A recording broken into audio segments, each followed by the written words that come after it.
All right, San Diego and Southern California, what's going on? This is hour one of John and Jim. It'll be a bit of a wrap-up show as the Padres series in Toronto is over. Thankfully, they will not win a game in Canada this year.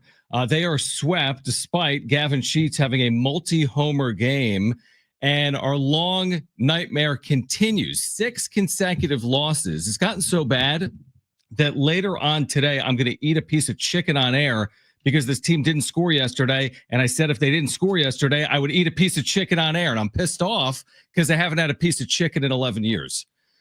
So that's where we start. We'll hear from Mike Schild. Just an excruciating loss today, battling, but losing in 11, 7-6 to the Blue Jays. A 6th straight loss, Jim. Yeah, it's the longest losing streak under Schild since June of 2023. So they have never lost more than 5 in a row. While Mike Schild has been their manager, as he said post-game, we'll hear that coming up here in a bit. It's uncharted territory for this team. Right.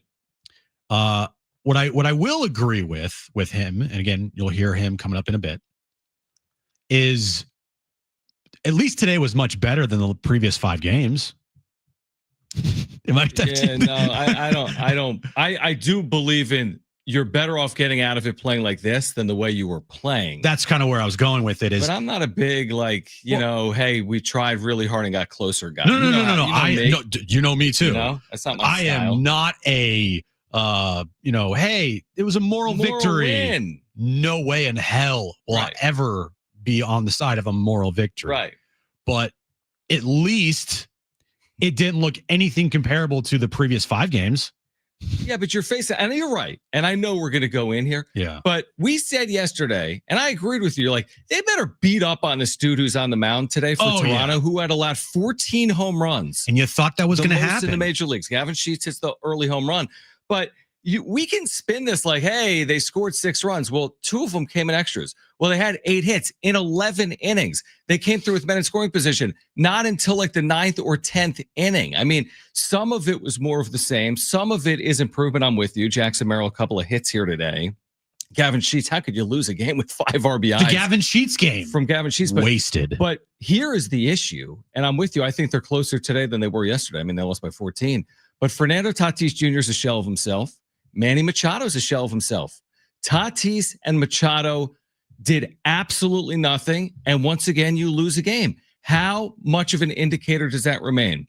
Machado doesn't show up, you're going to lose. And that's once again the story here tonight for the Padres.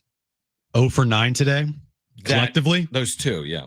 How many opportunities did they have with I can't even remember. Yeah, neither do I. They had chances. Oh, they had chances, all right. They were. They finally got a hit with runners in scoring position, John. Luis Ariz in the 10th. Took them extra innings to do it. With 2 outs? Yep, and Gavin Sheets in the 11th. Correct. But before that, they were 0 for 7, and they got to 0 for 39 consecutively without having a hit. Was? 0 for 39 before they broke it. Before they got a hit with runners in scoring position. Dude, that was pushing major league record. The Cubs did something like that years ago, and it was like 40 ABs. That's how bad it was for the Padres with men in scoring position. And we talked about it all yesterday, and especially last night on the wrap-up show. Someone's going to have to step up and put their foot down and just be like, all right, we're not losing this game. And I thought that was going to be Gavin Sheets today. I really did. This was I was ready to come on here on the radio and talk about, Gavin Sheets is the guy that said enough's enough. Thank God for Gavin Sheets. And now they can put the 5-game losing streak behind them. Still a very tough series coming up in Atlanta. We haven't even mentioned that, by the way. But at least somebody on the team in the lineup said enough's enough. And I thought it was going to be Gavin Sheets, and you wasted that brilliant game by him with 5 RBIs, 2 home runs, both of them 2-run shots, and the game-tying 2-run home run in the 9th inning. Just completely wasted his outing. One of the themes of this current awful stretch where they're 13-18 in their last 31 is wasting brilliance. There was a Jackson Merrill game at Yankee Stadium that they wasted. There is Gavin Sheets here today. How can you homer off their closer in the 9th and not find a way to win that game? They homered in the 9th. They went ahead in the 10th. They went ahead in the 11th. And it's harder in the 10th and the 11th inning with the runner at second and nobody on. I understand that. But we're not asking for the world. Someone just get you out of that spot. Just close the door. And if it's the offense, it's the offense. If it's the pitching, it's the pitching. Stephen Kolek today just speaks to the importance of Yu Darvish, I think, returning. But to your point, a year ago, we never saw this. They had 4 or 5 game losing streaks. Also a lot. It was murky. They were on the rope, so to speak. They were under 500 in June as a team. They bounced back. Season's clearly not on the line. It wasn't a must win. It won't be tomorrow in Atlanta either. It felt like a game 7, though. But now it does begin to feel a little bit like, what is it going to take to get this team out of it? Because you're going to need to get out of it sooner rather than later. You can't lose 9, 10 consecutive games. Like, that changes everything, the psyche of a team, to lose 9 or 10 consecutive games. Atlanta's rotation coming up, what they're going to throw at San Diego is as good as it gets, including Chris Sale tomorrow for the Braves. They've been unbelievable at home. It doesn't get any easier from here, Jim. It really does not. Atlanta and then June with that schedule coming up for the Padres. I mean, yeah, the Padres will be facing Chris Sale, the Cy Young Award winner from last year, and Schwellenbach on Sunday. But you know what? Bring him on. Other than that, Miss Lincoln, how is the freaking play today? The 5-game losing streak and how inept they looked made today seem that much worse when they ended up losing. Yeah. Like, that's where you have to look here, is that this team put themselves in this position today where it didn't matter how you played. It didn't matter, like, from a fan's perspective, is what I'm saying. Right. Like, they played a pretty decent game all in all. I mean, there's some clutch hits. Gavin Sheets had a big game. They had some decent moments today, and then some really high moments where you're like, oh, this is amazing. But when you lose the game, it feels worse because they've already lost 5 in a row coming into today, and now it's at 6. And so while they did put together a much better performance today than they did in their previous 5 games, their previous 5 games just made today that much worse. I would agree with that. And it also illustrates this point that's so easy to illustrate. Catching is an issue offensively. They go 0 for 5. Left field is an issue offensively. They go 0 for. Xander doesn't start. He comes off the bench with a man in scoring position, doesn't come through. Like, the easiest things in the world to highlight and point out. All I'm asking them to do, you as well, go prove us wrong. Win a game. Go prove us wrong. Hey, Elias Diaz, come through. And again, it's not on Elias Diaz. Hey, Brandon Lockridge, come through. Jason Hayward, come through. Xander Bogaerts, come through. Someone come through. Gavin Sheets tried. He can't pitch. So it's just extremely frustrating. And it's hard to imagine that this is the same team that hit with men in scoring position and came through with runners at third and less than 2 outs and started 14-3. They look nothing like that team. Someone go find that team for me and send them to Atlanta. Tatis 0 for 4. Manny 0 for 5. Jake, who is slumping, 0 for 3. Elias Diaz, you just mentioned, 0 for 5. Brandon Lockridge, Jason Hayward, Xander Bogaerts combined 0 for 4. Right in that spot. Jose Iglesias 1 for 4. You know, without Gavin Sheets and Jackson Merrill today, it's like no shot. Gavin Sheets, you're getting shut out in this game. Yeah, you're not in extra innings. You're getting shut out, and it's another game where you don't score any runs. And now we're really destroying and killing this team on the radio today. Yeah, I agree. I mean, it wasn't that. If there's any silver lining, for me, it's so black and white when a team isn't playing well, or when a team is playing well. When they were 14-3, that's the issue with baseball. You know, when you start 14-3, that's the expectation. Right. When you lose 6 straight, people are like, sell everything, right? GM's got to go. What's the deal with Schild? You're fired. You're fired. You're fired. So, it does settle in somewhere in there. There's still 6 games over 500, but you allow this thing to turn into losing 9 of 10, 10 of 11, 11 of 12, Jim, you're going to be looking up at that division. There's good teams in this division. And if this continues for another week, you could be looking up all year long in this division. You could, but it is also May. It's not August. Yep. It's not September. The team was 50-50 last year, and they finished with 93 wins. They did. I really don't want to continue to go back to last year and mention that. Right. I really wouldn't, because it's not easy to replicate what they did in the second half in back-to-back years. I think that's something that people aren't really understanding, is just how good they were in the second half of last season. Amazing. Like, historically good that you can't replicate every single year. 98 didn't have a 43-19 stretch in it. Right. So they've never, for 62 games, ever had a higher winning percentage ever in any season at any point, anywhere in there. And with that 43-19 stretch, I'm going to say they only won 93 games, and they finished, what, 4 or 5 games out of the division? 5, because the Dodgers won 98, which was obviously an off year for them. Yeah, so winning more. You had last year to have a historic 2.5 month stretch to get in, to win 93 games.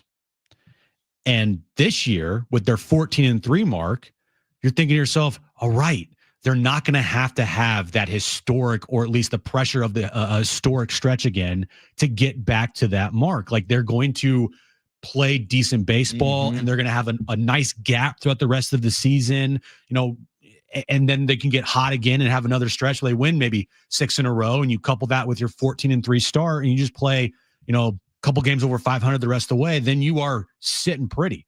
But if you give it all the way back here, by the time June starts, we're right back to square one, just like last year, where now you're banking and hoping that they can put together another historical streak.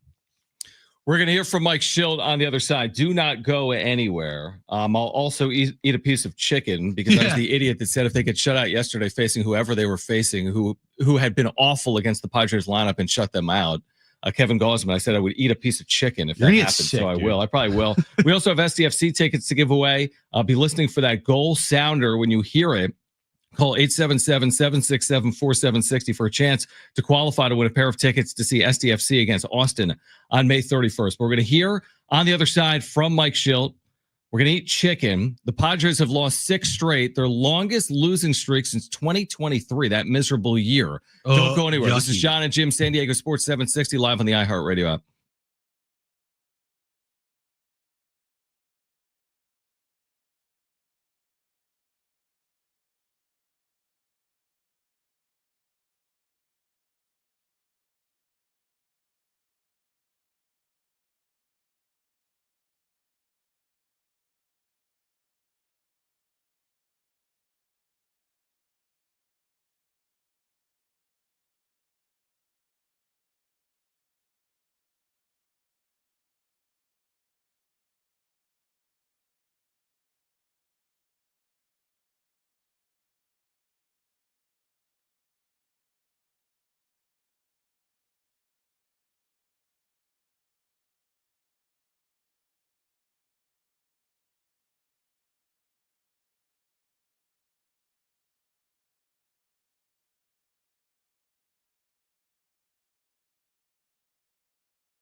All right, be listening for that goal call. When you hear it, call 877-767-4760. We're going to qualify a listener to win SDFC tickets coming up.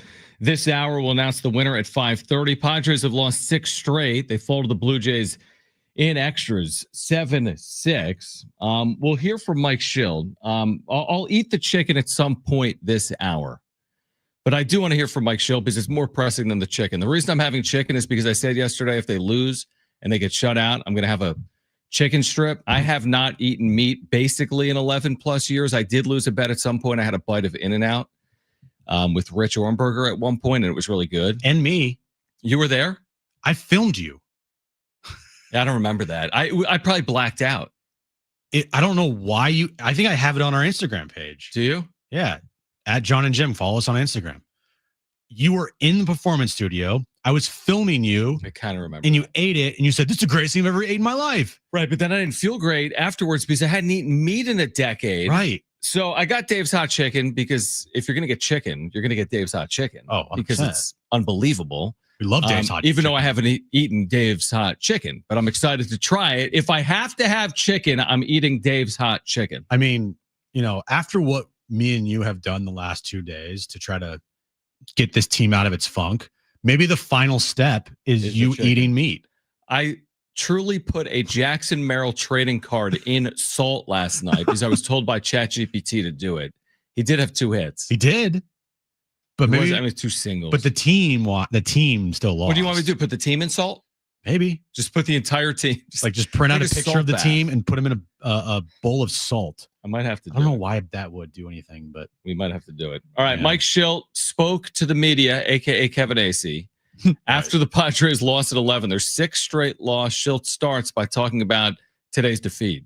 Obviously didn't go great either way. The battle's a key word today.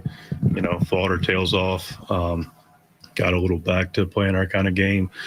A lot of, able to get some big hits.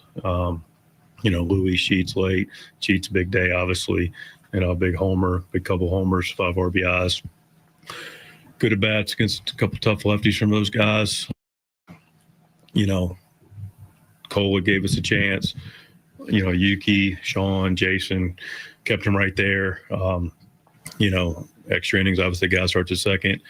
We were able to, get it done twice and just couldn't get it shut down. What are you seeing out of Kolek? Like when he's in the zone, it's great. Today he left a few in the middle probably, but like you said, he gave you a chance.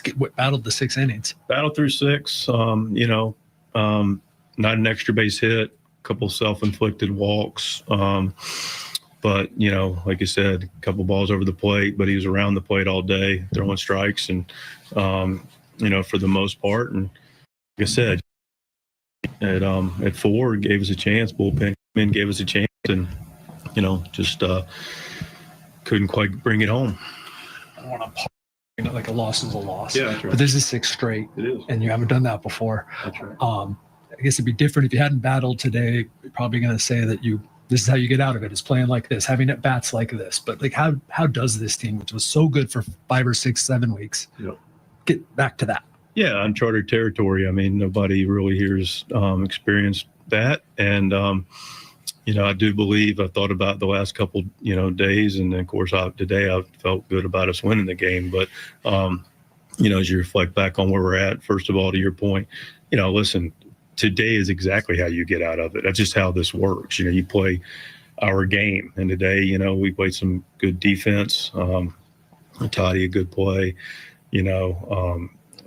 multiple good defensive plays, one cost us, but tough at bats. Guys had, aggressive throwing strikes in the zone. They got hits. We didn't really, not a lot was self-inflicted. But that's how that happens. And what I was getting back to is, I really am confident that this is going to only make us stronger.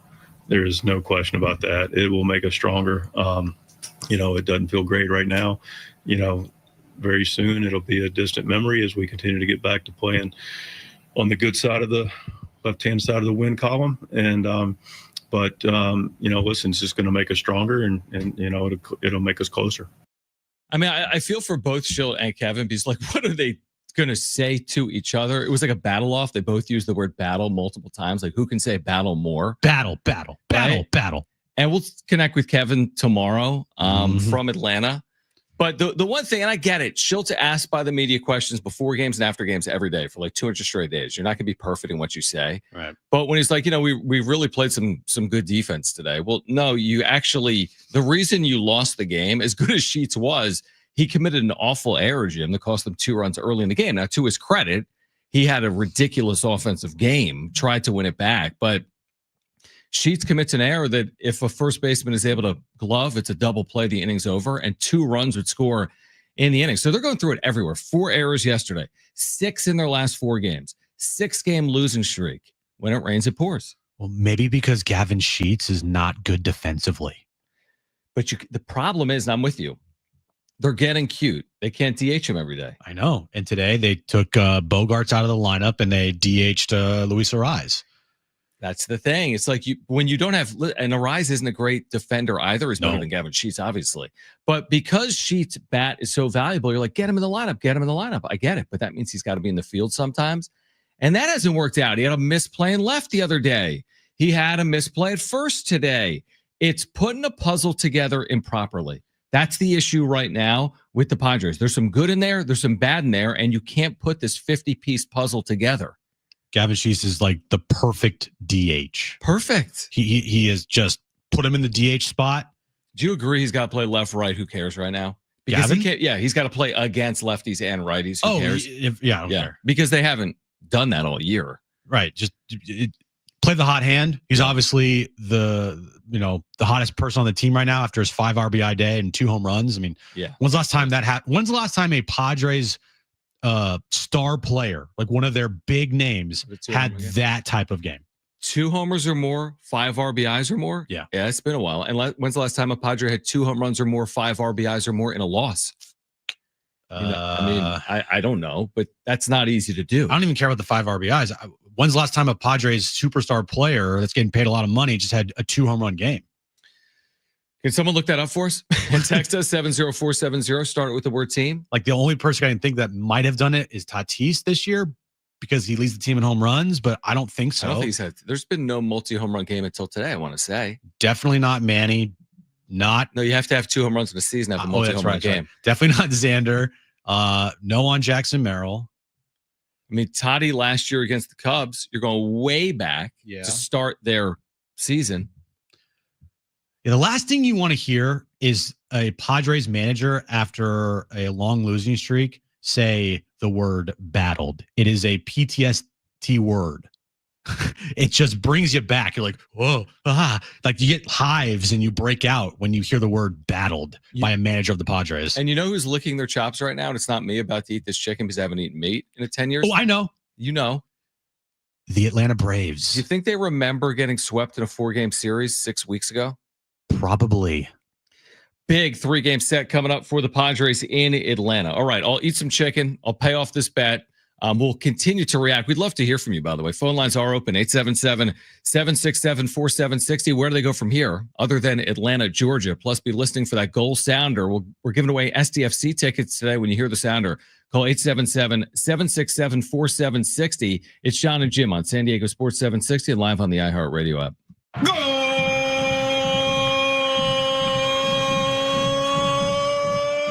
Anders Dreyer was dancing. He's a goal machine.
This update's brought to you by Rapid Radios. Padres have now lost 6 in a row after they lost again to the Blue Jays, this time in 11 innings, 7-6. Gavin Sheets tried his hardest. He had 2 homers and 5 RBIs in the loss. Next up, they take on the Atlanta Braves starting tomorrow night for a 3-game series in Atlanta. Their consolation prize after losing today, John, is Chris Sale tomorrow night. And tonight is game 2 of the Western Conference Finals in OKC. Thunder and T-Wolves.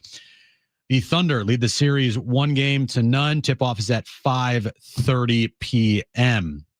Rapid Radios are instant push-to-talk walkie-talkies offering national LTE coverage and no subscription ever. Perfect for instant contact with an aging parent for a limited time. Go to rapidradios.com and you'll get an extra 60% off and free UPS shipping. Add code radio and get an extra 5% off.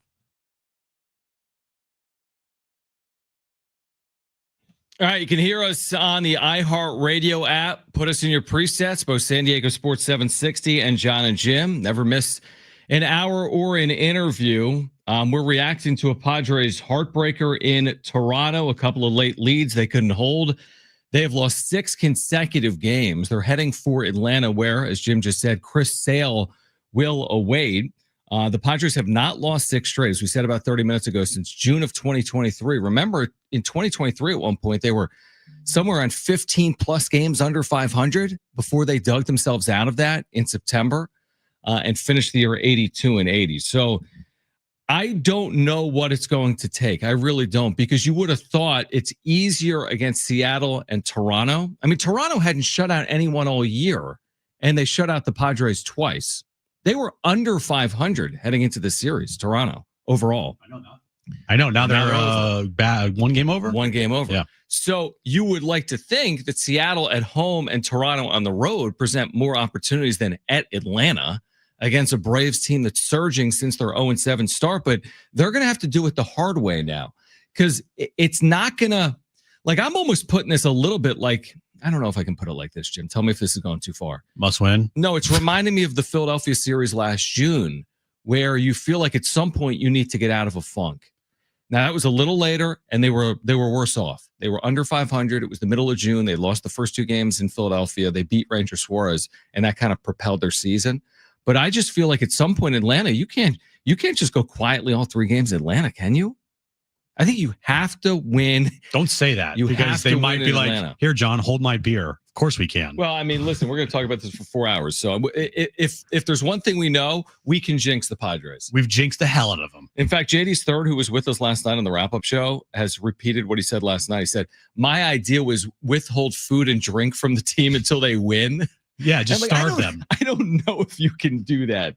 Starve the players. The only players that get to eat are the ones that either get a hit. Gavin's just sitting there, man, with Dave's hot chicken. He's eating like some like nice prime ribs. Got some like potatoes and some green beans. Well, a couple beers. Can we do better? Okay, we can't withhold food and drink. What suggestions do we have to get this team out of this? Do better. Do better. It's not us, John. It's them. Yeah, you're right. It's them. They have to, as best as they can, wipe the slate clean. They can't go into the clubhouse tomorrow with a sulky attitude. I don't care who's slumping. Good point. Manny Machado, Fernando Tatis Jr. Like, you have to go in that clubhouse tomorrow with an attitude of like you are on a 15-game hitting streak. You have to make sure the spirits are up. Somebody has to do something to get the guys to laugh or just get their mind off of things. Like, I know the other night we were like, these guys just need to go out in Toronto and just go party. And then the next time that, like, they just got to go party until the game tomorrow. Right, because what's going to happen? They're going to lose. Right. They're going to not hit. They should have, you're right, they should have been like club hopping last night. They should have gone from club to club. Toronto's at like a world-class city. Yeah. Live a little bit. Right. Enjoy yourself. The quick turnaround. It's baseball. C-ball hit it. Mm-hmm. And they did have a little more success here today. Can we talk about Tatis for a second? Because a week ago, 10 days ago, MVP conversation. Now, can you hit the side of a barn conversation? In his last 15 games, 15, he's hitting .213. In his last 7 games, he's 4 for 28. He's hit .143. So we spent time on Merrill. We've spent time this year on Machado's lack of power. Tatis helped carry this team when it was going well. And Tatis looks like a different player, Jim, from the one that we saw out of the gates over the last few weeks. They're all going through it. Everybody Yeah. now officially has gone through a pretty bad slump, right? I think that's probably true. Arise started the year started the year. 0 for. Manny had 0 for 15 recently. Jackson Merrill's had gone through 2 for a big 23. slump. Tatis is now slumping. Yep. So they've all slumped. And everybody will slump over the course of a season. What you just don't want to have happen is multiple guys and not just like your main guys, your top guys slumping at the same time. And that's kind of what's happening right now. Is all of their top guys are going through slumps together. Let me ask you this. Remember the Melvin theory? And I didn't disagree with it. Don't you say his name in San Diego, John. So stop. I'm kidding. Because last time I remember, correct me if I'm wrong, but the manager to take them the furthest since 1998 is Bob Melvin, not Mike Schill. You would be correct. But do you remember, and I didn't fault this strategy in 2023 at all, but I understand the conundrum. He didn't sit guys because they needed wins. Manny played. Soto played, right? Toddy played. You know why he didn't do that, though? Because they were losing. Well, yes, but their depth also that year sucked ass. I agree with that. Just like this year. But I am wondering, with the 13 consecutive games and 26 and 27, do you need to sit some of these struggling players? Because what's worse? I mean, what's on the other side of it if a guy gets a day off? And who is replacing them, John? Well, you got options in right like Brandon Lockridge. I'm kidding. No, I mean, the point's fair, but if you're going to run people into the ground, correct me if I'm wrong. Toddy's never played more than 141. That was off the. I mean, he basically played every single day. In the midst of a 6-game losing streak, you're not sitting your top guys. I'm sorry.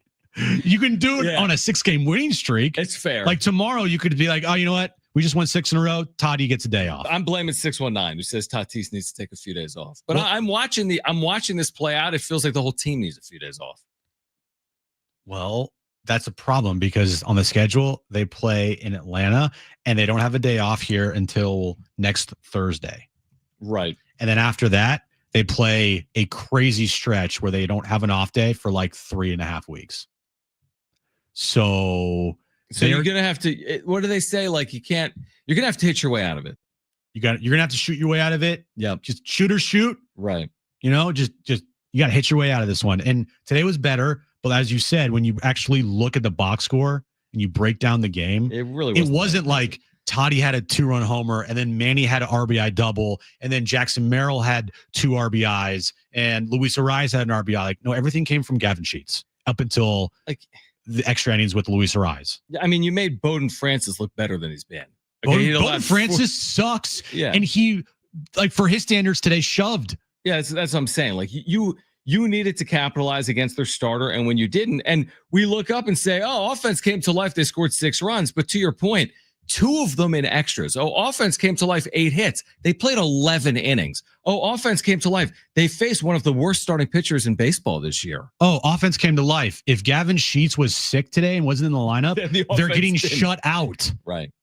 So, I mean, it's extremely frustrating is where we are right now. It's not, I wouldn't say it's sky is falling, season on the line. It's just frustrating is what it is, because we've seen this team at, probably their best when they get off to the 14-3 start. I don't think they're going to be better than that at any point this year. So we've seen them at their best, and now we've actually seen them at their worst a month later. Mm-hmm. So we've seen all sides of the Padres. It's not even June. They will win another game this season. It's likely. They will have a series win. At least some type of winning streak this season. 2 or more. They're going to win multiple games they're going to be much better than, at least you hope, much better than what they've been the last 6 days. Of course. They didn't all of a sudden turn into the Colorado Rockies, even though they've played like the Colorado Rockies the last 6 games.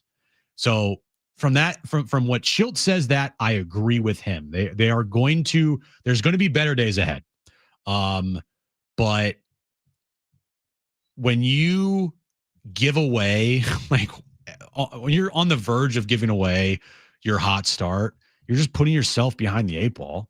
and you are just making it tougher for yourself. And there's been a lot of games this year that, like you said, they've wasted good performances from either pitchers or hitters, and the bullpen isn't that lights out bullpen that it was to start the season. Correct. I know the ghost runner is whatever, but still, this goes on the blown save category for Robert Suarez, and it goes into the loss column for Jeremiah Estrada. And I don't want to start saying about the 2025 Padres that they're the Ohtani's the first player in baseball history with the Angels with 7 RBIs and 4 scoreless innings and a 9-5 loss.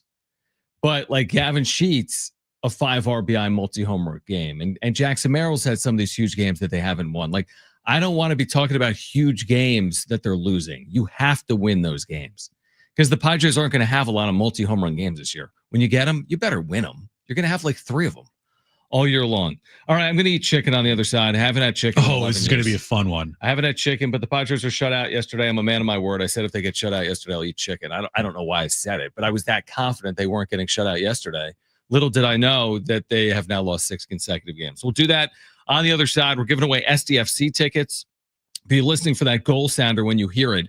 Call 877-767-4760. We're going to qualify listeners all day long. We'll announce the winner of those 2 free tickets for the match May 31st coming up at 5:30. Full reaction. We'd love to hear from you. 877-767-4760. You can text us 70470. Start your message with the word team. It's John and Jim, San Diego Sports 760, live on the iHeartRadio app.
All right, San Diego FC back Saturday. They'll take on LA Galaxy, Snapdragon Stadium. You can hear the match live Saturday afternoon, 1:15. Pregame coverage begins right here on San Diego Sports 760, your home for SDFC. All right, enough is enough. Padres lose. Well, relax on recording me yet. I need a second. Okay. But Padres lose their 6th straight. Now, yesterday on the air, and I have jinxed this team a lot, to be fair. I'll blame myself a little bit here. You might have jinxed this team more than I have jinxed this team. Somehow, because I just don't care because I'm so mad at the way they're playing. Yesterday, you're like, this team has great numbers off Kevin Gausman. Kevin Gausman goes out there and just correct. I'm like, their numbers are so good. There's no world where they're getting shut out. Look at all these great numbers. This guy's 7 for 10. Manny's hitting 400. Yeah, in the first game. So they can't get shut out again. No. Now, okay, here's the issue. I'm going to eat it with a fork and knife. And you may say, why, John, are you eating? Now, first of all, let's set this up. On brand. I haven't had a piece of chicken ever in San Diego. It's been 12 years, let's say. Okay. Do you like spicy things? I said, nah, I did when I was a kid, but not now. So I got a mild piece of Dave's hot chicken. And the reason I'm not going to eat it with my hands is like I'm on the air and I can't have my hands be like all greasy right now. Plus, I eat everything with a fork and knife.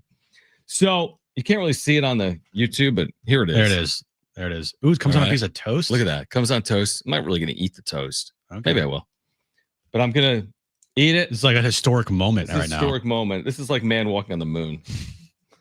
Cutting his chicken strip I'm with a going to fork dip it and in knife. this sauce. All All right. I have not had chicken in 12 years, but they got shut out. I said if they get shut out, I'll have a piece of chicken. Good thing I didn't say something worse. That's very good. What are you feeling right now? Happiness. Is your life changed? Dude, this is so good. I'm such an idiot. Why do I not eat meat? Holy crap. You are such an Forget idiot. the show. I'm just going to eat. I'm just enjoying this. This is so good. I enjoy it, man. This is probably a once in a lifetime experience that you'll be having that you won't have for a long time. I feel bad because I made my son a vegetarian. Yeah, he's gonna hate you in about 10 years when he gets a car and he gets to go to wherever he wants and he ends up going to like McDonald's with his buddies and they're like, "Hey Jones, what do you want?" And he's like, "I'm good." Like, "No, Jones, Salad. You have to have a burger." Okay. Like, what's that? And he has a Big Mac and he's like, "Oh, what?" Yeah, I know. I feel bad. Or he goes to Dave's Hot Chicken and he has some chicken strips. Now, this is Dave's Hot Chicken. This is terrific. You are pounding that. It's so good. This is like the best bet I've ever. I want to lose this bet every day. He's just going to start making ludicrous bets now that he knows he can't win. Just going to be like, "Sorry, honey, I lost the bet. I had to eat chicken again." Yeah, the Padres don't sweep the Braves. I'll eat a whole bucket of chicken. I have to eat meat. I have to eat a filet mignon. I can't believe how good this is. I can't believe how good food is. That isn't like I know you don't eat tofu. Food or dried like apricots. This is so good. Or like raisins. That's what you eat. You eat raisins. You eat dried apricots. You eat like forget about the like losing random streak. salads. Dude, I have forgotten about the losing streak. All you need to do is eat good food. It's all good. That is fine. 100% true. Good food makes you feel better 100% of the time. Like if you are ever mad or grumpy or tired, just have some food and you will instantly feel better. It's May 21st and the Padres have ruined me. I'm pounding chicken. I haven't had meat in 12 years. I love it. I've got Diet Coke like it's going out of style. You turned into me. What just happened here? Oh, this is good. I know. Padres aren't. The Padres aren't as good as Dave's Hot Chicken. Dave's Hot Chicken is elite. Padres aren't as good. Padres right now Not are now. the opposite of elite. They stink. Now, how am I going to be feeling having not eaten meat when that for 12 digests years? inside your stomach? I got to eat the whole thing. I said. Yeah, you might have a rough rest of the show. I'm just telling you. Like, well, it's not like we're on the air for another 3 hours and 9 minutes. No, it's fine. Yeah, it's all right. Man, that's good. The best bet ever. If you, in the next, I don't know, 10 years, end up giving Jones anything like that, I'm not going to do it. It's going to be a problem because that's all he'll want to eat. I'll just keep lying to him and say like, "Oh, you'll hate it." It is. Hey, that's a good idea. Lie to Jones until he can figure it out himself. That's a good idea, right? That's a Isn't great that what you're idea. supposed to do with your children? Yeah, you protect them by lying to them. Correct. You're not being mean. You're just protecting them. Thank you. That's how I view it. Wow, I feel good. feel like I could run 10 feet.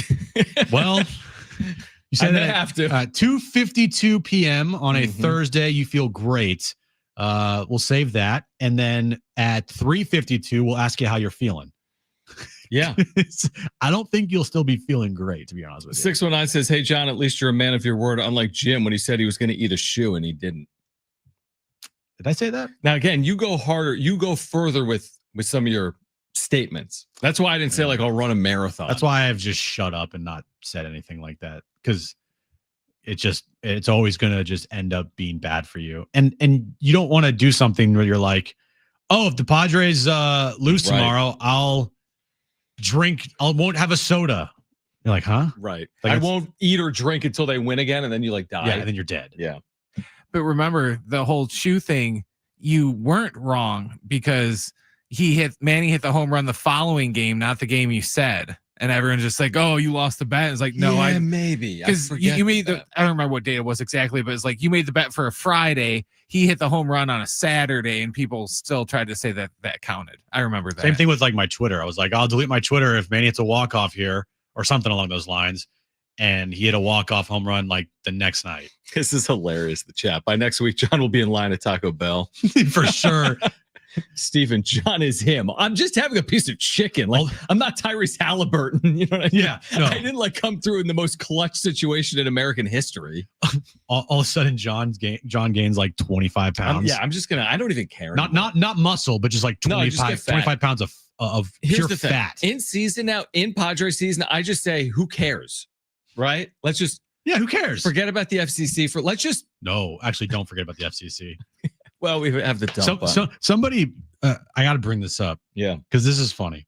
So somebody responded to our show page on social media. Okay. See if I can find it here. From Manny McNugget said, if the Pods lose this game today, I need John and Jim to cook on the John and Jim show. I'm talking FCC violations. Oh wow. I need fines. Yeah, they need to cook. This is ridiculous. We're not losing our jobs over this team. We can. I mean, we can do that on the wrap up show YouTube channel. It's harder to do. Right. I'll curse like a sailor on the wrap up show, no doubt about it. But John and Jim, sorry. Yeah, I agree with that. By the way, we also did mention the idea of like if things got really bad. Maybe I think ChatGPT last night we doubled down on like how do we fix this team, and it's like you might want to bury that Jackson Merrill card in the outfield of Petco Park. We're like, well, how do you go about doing that? I mean, I don't think we're into Petco, Petco, dig up the center field grass, stick it in there, and then as soon as we're done, get arrested. Yeah. But if it saves their season and they go on to win the World Series, it's like you're a hero. Could you imagine the headline? Local radio show host gets arrested at Petco Park for burying a PSA 10 graded Jackson Merrill rookie card in the outfield. And then here's the thing. I wouldn't even ask to be bailed out.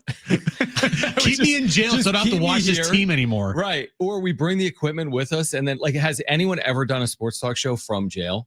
That would be actually kind of some good content. Probably some good guests we could have. Like Larry in the cell next to me. Yeah. He also thinks this team has been awful. Right. Larry has some strong opinions.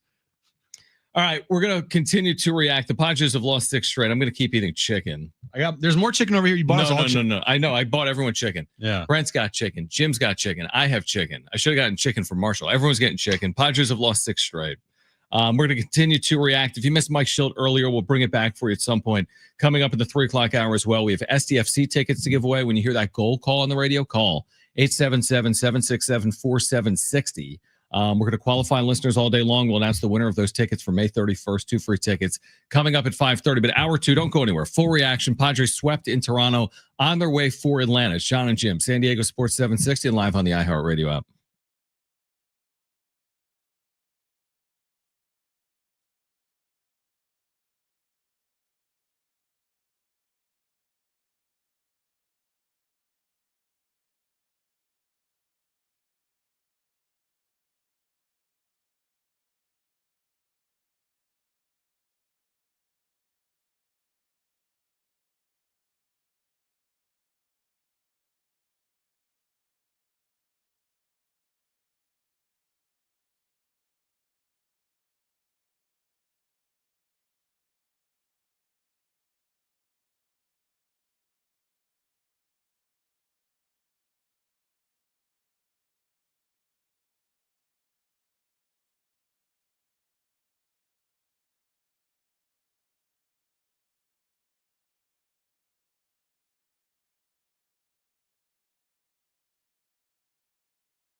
All right, this update is brought to you by Mattress Firm. Padres, they have now lost 6 in a row as they got swept again today by the Toronto Blue Jays, losing 7-6 in 11. They will now travel to Atlanta to take on the Braves tomorrow, starting a 3-game series. And tonight, game 2 of the Western Conference Finals in OKC, Thunder and T-Wolves tip off at 5:30. Thunder have a 1-0 lead there. Don't postpone, better sleep. Shop Mattress Firm Shop Mattress Firm for Memorial Day sale now. Upgrade to a premium bed for a curated selection and take your rest to the next level. Don't miss out. Visit Mattress Firm today. Get matched at sleepatnight.com.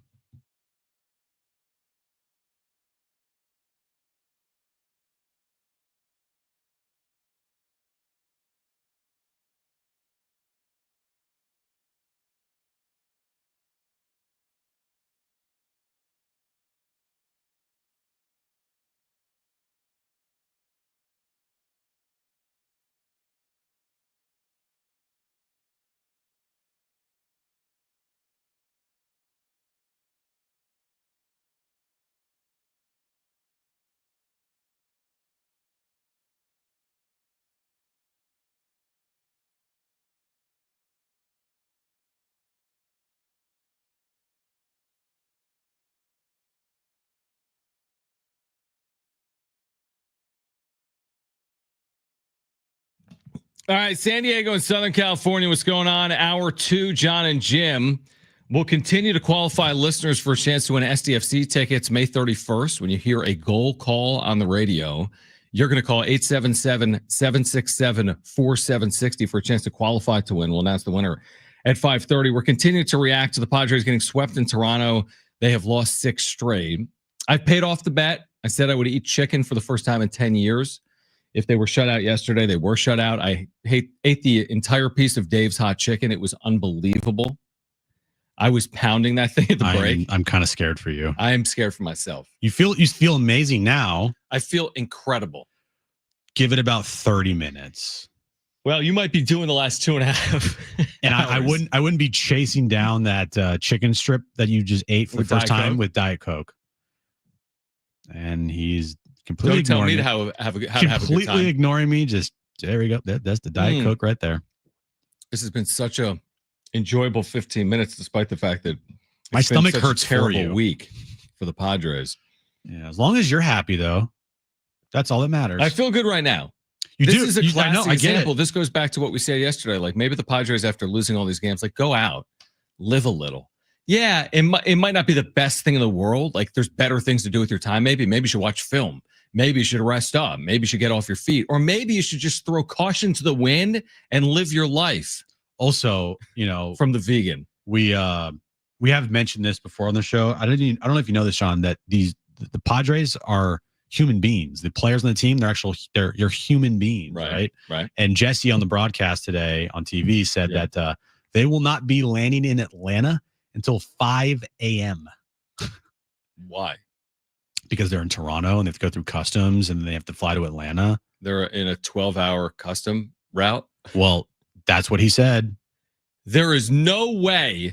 Now, there is no way. You heard of time changes before? They're not having one. They're in Toronto, which is on Eastern time. They're 2 hours from Atlanta. What is it right now? It's 6 o'clock Toronto time? Yeah. Do you think they'll they've be in left Atlanta yet? by 10 o'clock tonight? Well, want to make another bet? Well, then Jesse's wrong. He then said I guess 5 a.m. That's what he said. They're in the Eastern time zone. Are they not? Maybe Toronto time zone. Maybe there wasn't a plane that can take off until later tonight. Well, then they should walk. Yes, they're in the Eastern time zone.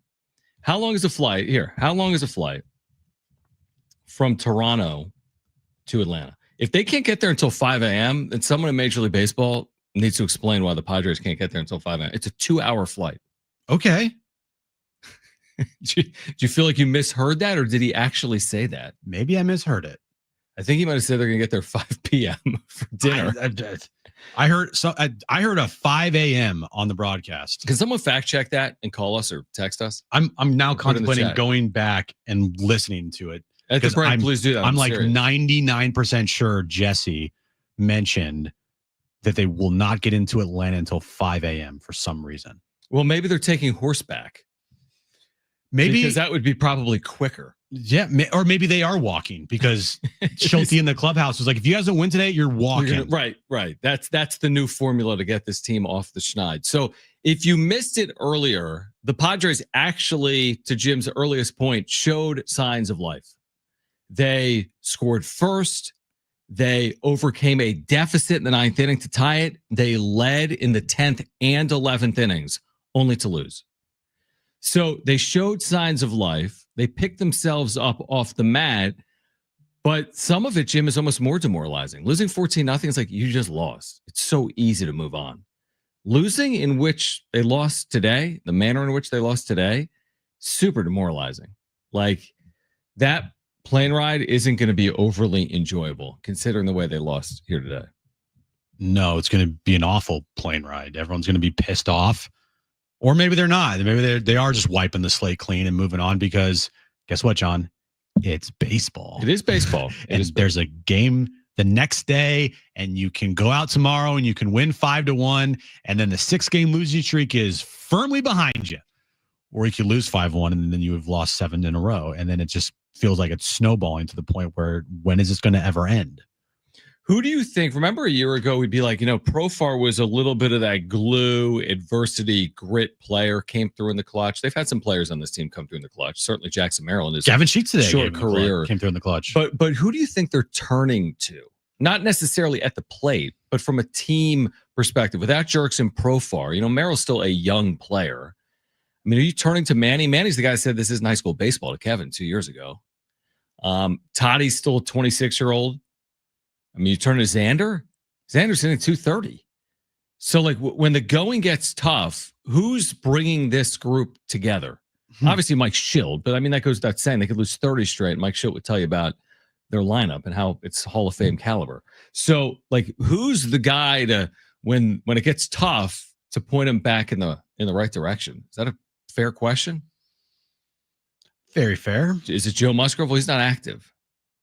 I feel like the first player that comes to my mind, it's not fair to him, but it's Jackson Merrill.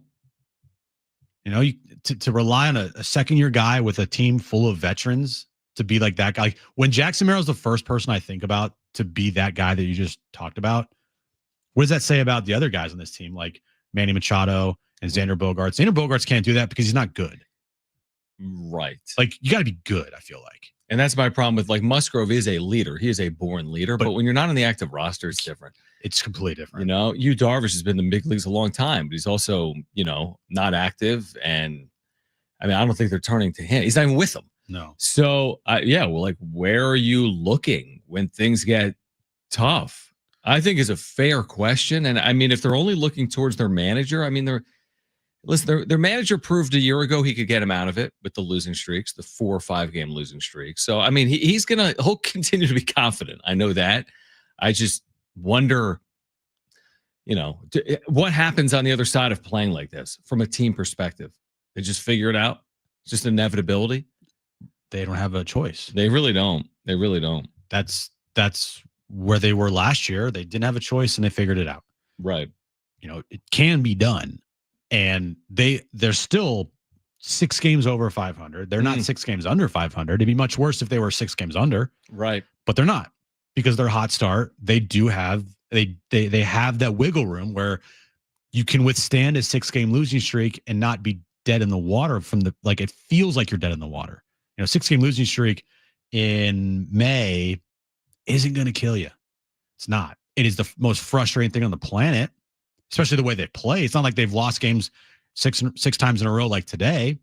I mean, they're getting their ass kicked the last 5 games. Mm-hmm. And it was not pretty. Like, they weren't even fighting. They weren't battling. Today they battled, right? According to Mike Schilt. Right. So once they get out of it, because I do feel like they're going to get out of it. They're going to win another game this year, John. They're not going to go 27 and 130 whatever, or whatever the case is. No, there's no doubt, but will they get out of it to the degree that is necessary to put themselves in a position like they put themselves in last year? And that is completely debatable. I think that they can. Yeah, they definitely can. Because the hot start really gave them the wiggle room that they needed Right. and that they need if they go through a slump like today. Because if somehow they take 2 or 3 from Atlanta, Yeah, which is possible, of course. possible, and they're 29 and 21 coming home to play the Marlins and the Pirates. And if you played good baseball against the Marlins and the Pirates, you know, I know it doesn't feel this way right now, but if you had a 4-2 homestand, now you are what, 33 and 23? You had the math wrong initially because if they go 2-1 this weekend, they have a 22nd loss. Oh, But I get your point. They'd be well positioned. 33 and 24. I don't even know. But my point is that they're still 6 games over. Yeah. They're not dead. No, they're not a team that's just like, oh, season is just, what's happening here? 29 or 27 and 21. Okay. Counterpoint. I agree with you. You sound like me. I sound like you. Counterpoint. Fangraphs. Counterpoint. Season over. Fangraphs doesn't have any opinions. It's just putting numbers into a chart from Dan Zimborski. Odds to make postseason. I know it's May. Dodgers 98%. Giants 51%. Diamondbacks 50%. Padres 38.4% as of today. That's not me. I'm not saying that. Yeah. So we have to understand that the path is not guaranteed. All this save bullets for Darvish, upgrade at the deadline, position yourself for the postseason. I agree, but I mean, there's a lot of work to be done. A lot of work to be. You're not hanging on to anything. Like you're not. Well, they just stay 6 games over 500. Okay, maybe that's good enough. Maybe not. Not that you're making that point. I'm just saying. Yeah, you're right. They're not going to lose every game, but we also don't know if what happened last year happens this year, which is they get hot when they need to get hot. And that's just the point. So we don't know. Yeah, we don't know. We just don't know. Rockies, by the way, 0.0. Yeah, they're on pace, John, to lose a lot. End the season 70 plus games out of first place. I saw that first team ever, right? That would be the most incredible stat ever. I need that to happen. Dude, 8 and 42. Let's do quick math. That's 50 games. Oh So times 8 by 3, that's 24 wins through 150. Let's give them 2 more wins just to be gracious. That's 26 and 136. That's their pace right now.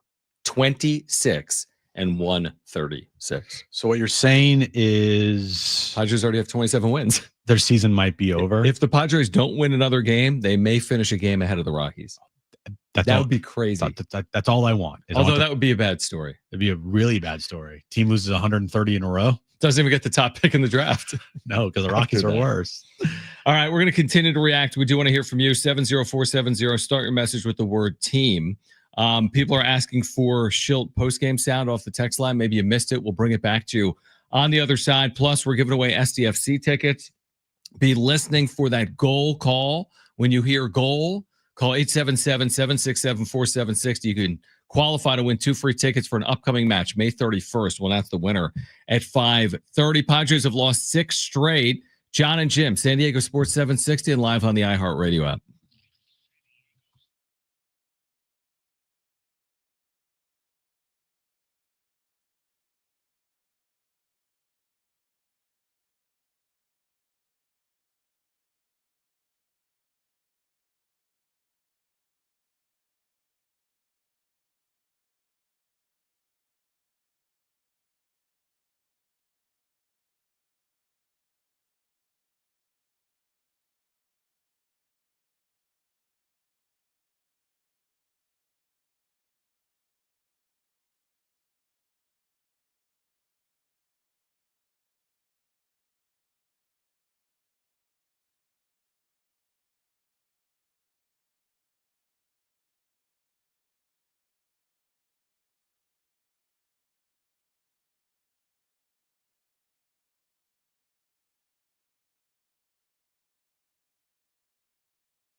San Diego Sports 760 has 13 chances to win $1,000 every weekday with the Bonus Bucks giveaway.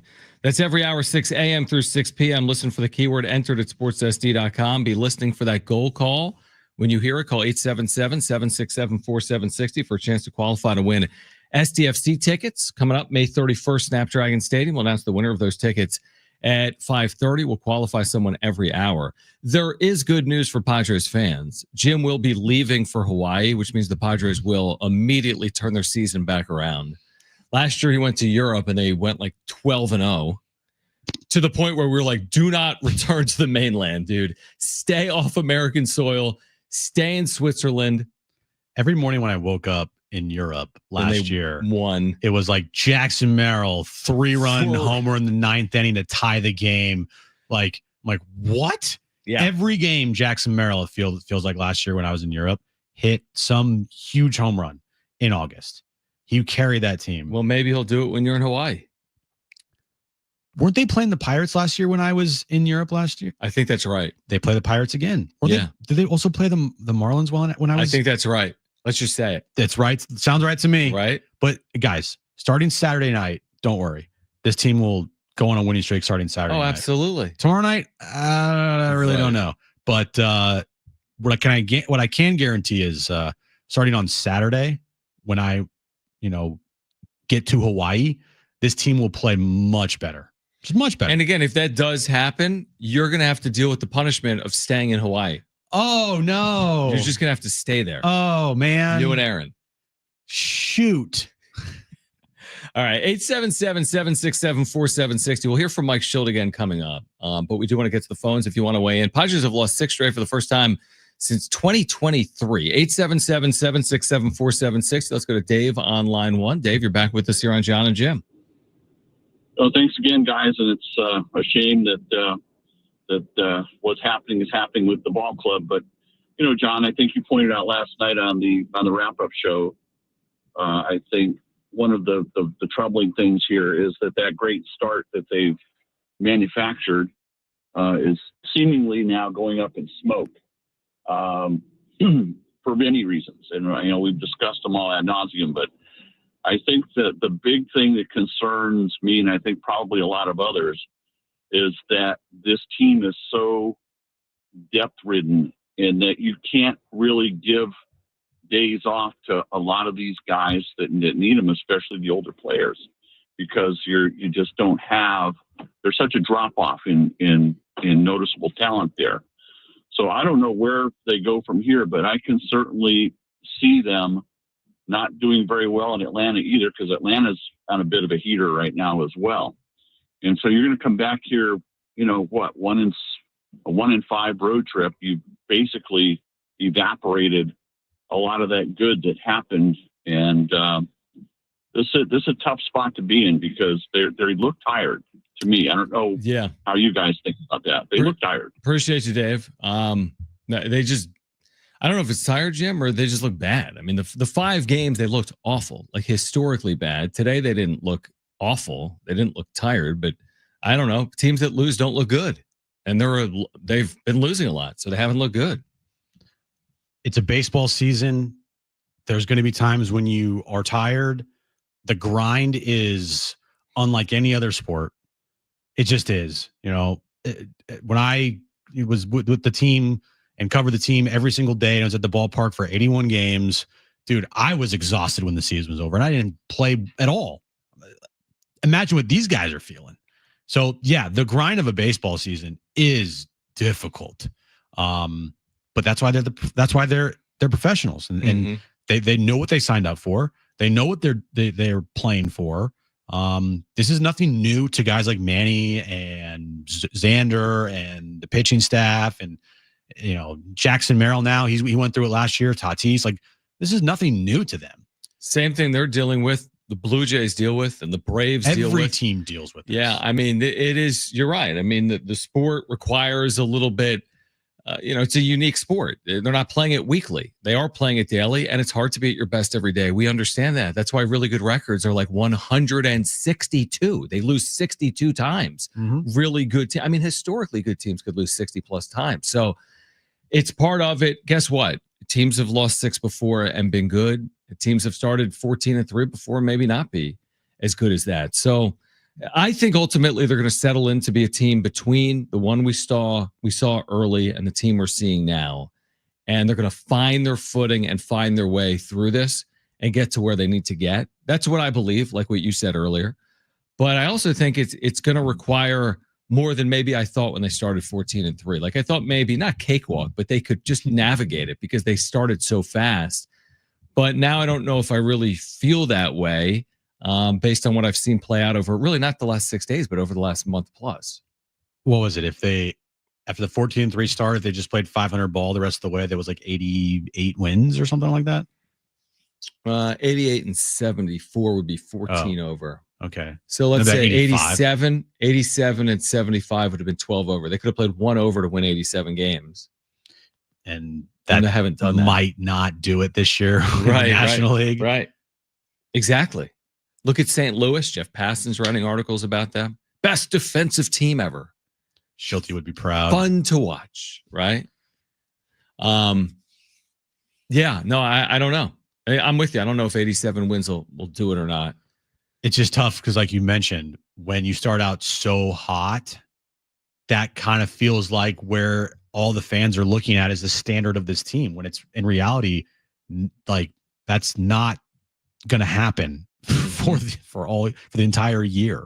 14-3, I've said teams would die to have a 14-3 stretch, just anywhere in their season. And when you get it, literally the first 17 games of your year where you go 14-3.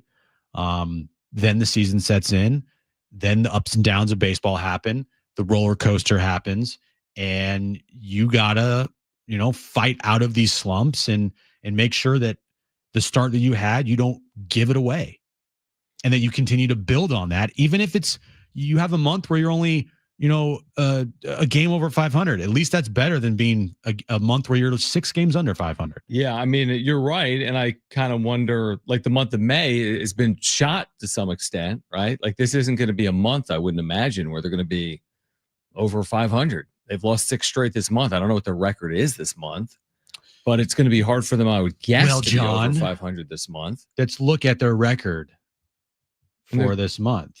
All right. Right. I mean, they're 13 and 18 in their last 31. So I'm just going to do this on the fly. 1, 2, 3, 4, 5, 6, 7, 8. Whoop, that's the wrong month. 1, 2, 3, 4, 5, 6, 7, 8. They are 8 and 1, 2, 3, 4, 5, 6, 7, 8, 9, 10. They're 8 and 10. Yeah, which is fine. Again, you can set any start and stop point in any season to make it look good or bad. Yeah. Right. Because from 14-3, they're 13 and 18. But you could also say, like you said, from May 1st, well, they're 8 and 10. So you can set start and stop points. Ultimately, they are who they are, 27 and 21. Mm-hmm. So they are right now, and let's see where they are moving forward. It's tough to forecast with this team. It's really tough to forecast with this team. Because they're streaky. They are a streaky team. When things are going bad, they are bad. When they're going good, they're really good. Yep. And I think a lot of it has to do with Manny Machado. I'm not going to sit here and have the conversation about leadership. I'm just not, because that's not what I'm saying. Right. But the way he plays, it feels like it rubs off on the team. Right now, Manny Machado is in a huge slump. And I think the leadership conversation, I agree with you. It's not necessarily for today, but we've had it. Yeah. It's not like we've ducked multiple it. times. We haven't ducked it. I mean, again, I think a lot of Padres fans come to us because we try to critique truthfully and honestly, whether it's good or bad, which includes right now, and it's been really bad. All right, we're going to hear from Mike Schild. If you missed it on the other side, as the Padres have lost 6 straight, be listening for that goal sounder. When you hear a call, 877-767-4760 for your chance to qualify to win 2 free tickets to see SDFC. We're here until 6 p.m. John and Jim, San Diego Sports 760, live on the iHeartRadio app.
This update is brought to you by Rapid Radios. Padres lose again today. They have now lost 6 in a row. This time in extra innings, 7-6 to the Blue Jays. Next up, they'll take on the Atlanta Braves for a 3-game series starting tomorrow night in Atlanta. Game 2 of the Western Conference Finals later tonight. 5:30 tip-off time in Oklahoma City. Thunder and T-Wolves. Thunder have a 1-0 series lead there. Rapid Radios are instant push-to-talk walkie-talkies offering national LTE coverage and no subscription ever. Perfect for instant contact with an aging parent. For a limited time, go to rapidradios.com and you'll get an extra 60% off and free UPS shipping. Add code radio and get an extra 5% off. All right, John and Jim, San Diego Sports 760. Padres on their way for Atlanta. Losers of 6 straight. Do we have the Mike Schilt sound that we can cue up? Mike Schilt spoke post-game, believe it or not. Wow, we didn't duck Kevin Acee? Despite the right, he only spoke to Kevin Acee, despite the fact that the Padres lost in walk-off fashion today in Toronto. So let's hear from Schilt. He starts by talking about the Padres' 6 straight loss. Obviously didn't go great either way. The battle's a key word today. Fought our tails off. Got a little back to playing our kind of game. A lot of, able to get some big hits. Louis Sheets late. Sheets big day, obviously. A big homer, big couple homers, 5 RBIs. Good at bats against a couple tough lefties from those guys. Cola gave us a chance. Yuki, Sean, Jason kept him right there. Extra innings, obviously, the guy starts at second. We were able to, get it done twice and just couldn't get it shut down. What are you seeing out of Kolek? Like when he's in the zone, it's great. Today he left a few in the middle probably, but like you said, he gave you a chance, battled the 6 innings. Battled through 6, not an extra base hit, a couple self-inflicted walks. But, like you said, a couple balls over the plate, but he was around the plate all day, throwing strikes and, for the most part. And like I said, at 4, gave us a chance. Bullpen gave us a chance and, just couldn't quite bring it home. I don't want to like a loss is a loss. Yeah, that's right. But this is 6 straight. It is. And you haven't done that before. That's right. I guess it'd be different if you hadn't battled today. You're probably going to say that this is how you get out of it, is playing like this, having at bats like this. But like, how does this team, which was so good for 5 or 6, 7 weeks, get back to that? Yeah, uncharted territory. I mean, nobody really here's experienced that. And, I do believe, I thought about the last couple, days. And then, of course, today I felt good about us winning the game. But, as you reflect back on where we're at, first of all, to your point, listen, today is exactly how you get out of it. That's just how this works. You play our game. And today, we played some good defense. Toddy, a good play, multiple good defensive plays, one cost us, but tough at bats. Guys had, aggressive throwing strikes in the zone. They got hits. We didn't really, not a lot was self-inflicted. That's how that happens. And what I was getting back to is, I really am confident that this is going to only make us stronger. There is no question about that. It will make us stronger. It doesn't feel great right now. Very soon it'll be a distant memory as we continue to get back to playing on the good side of the left-hand side of the win column. And, listen, it's just going to make us stronger and it'll make us closer. The one thing that you can never doubt about Mike Schilt is he will always try to speak positivity into existence. Mm-hmm. He will speak anything that he feels into existence, or at least try his hardest. Mm-hmm. Team could lose 10 in a row and he could still feel confident. And he could still say, this too shall pass, and we're doing the right things, and I love our fight and our grit, and blah, blah, blah, blah, blah, blah, blah, blah. At some point, the talk just becomes in one ear, out the other with the fans. You got to go out there and just go win a baseball game. Here's what I want to know, because you're spot on. Here's what I want to know. Because having spent as much time as we both have around college and professional sports, I know that what's being shown publicly isn't actually what's transpiring. Right. Yeah. I want to know what's happening. Well, and I want to, What's that? We won't ever No, know. but I want to know, and this goes back to my point from earlier in the hour, which is like, when it gets tough, where are they turning? Who's speaking up? What type of tone are they using? Because trust me, there's no way that while Mike Schilt is saying that, his message is identical all season long. Like, there's going to be a point where you're going to have to push a different button and you're going to have to try something different. I'm not saying it's table tossing time or like WWE, we're throwing tables and, turning over the spread after the game because they didn't play well. But I do wonder, I know we're not going to find out. I'm just curious what the dynamic is like in that room, because we've seen crazy dynamics here. 2023, where the thing just goes in the tank and they talk about the dynamic of the clubhouse. 2024, what a collective group, right? Man, the dynamic was so good, they could get themselves out of the troubles that they went through a year ago. What's it like this year? We won't know really until the end of the year, but I'm curious. Is it look more like 2024 because of Schilt?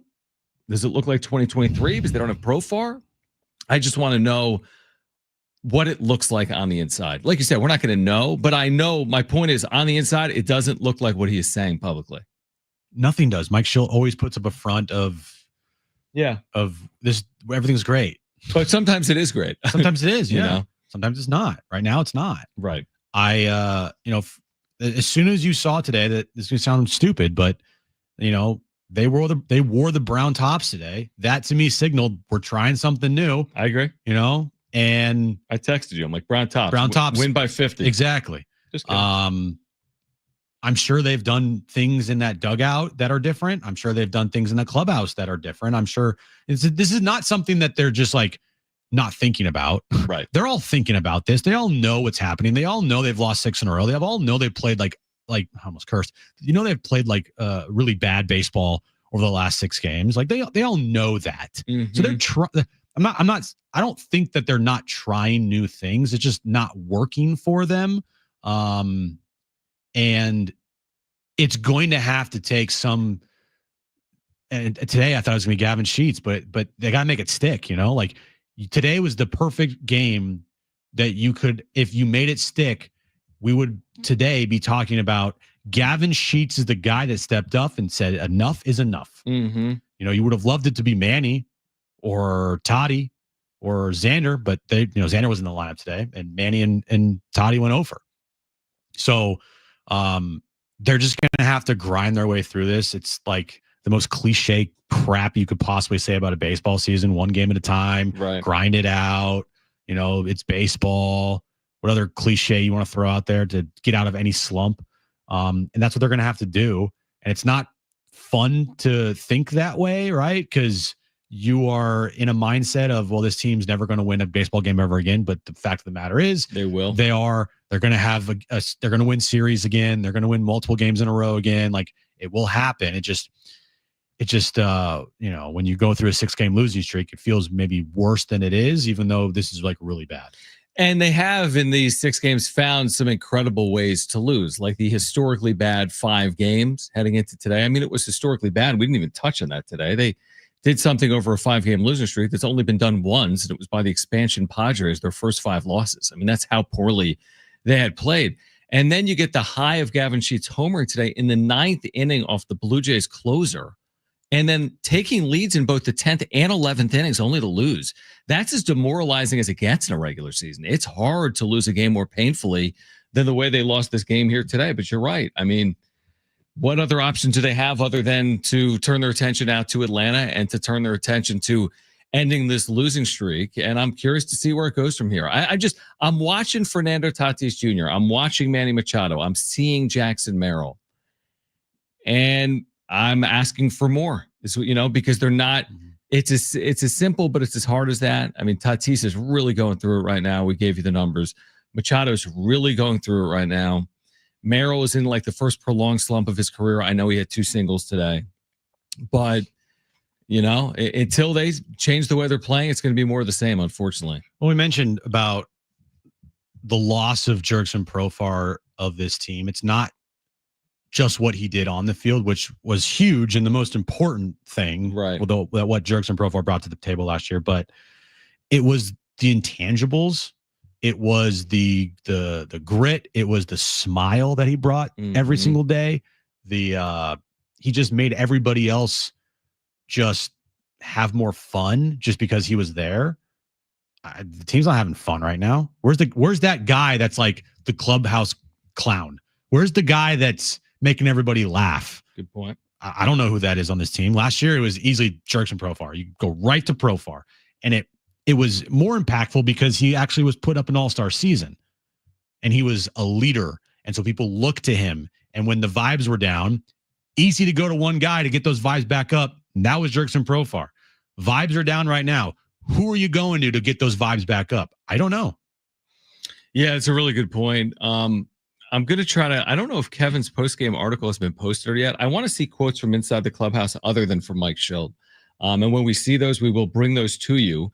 Plus the 4:00 hour, we will get to the wrap. We'll talk about last night in the NBA. Just incredible drama last night at MSG. We're giving away these SDFC tickets. Be listening for that goal call. And when you hear it, call 877-767-4760. We're qualifying listeners every hour for a chance to win 2 free tickets to see SDFC May 31st next weekend at Snapdragon Stadium. But we continue to react. The Padres have lost 6 consecutive games for the first time since 2023. They're on their way for Atlanta. This is John and Jim on San Diego Sports 760 and live on the iHeartRadio app.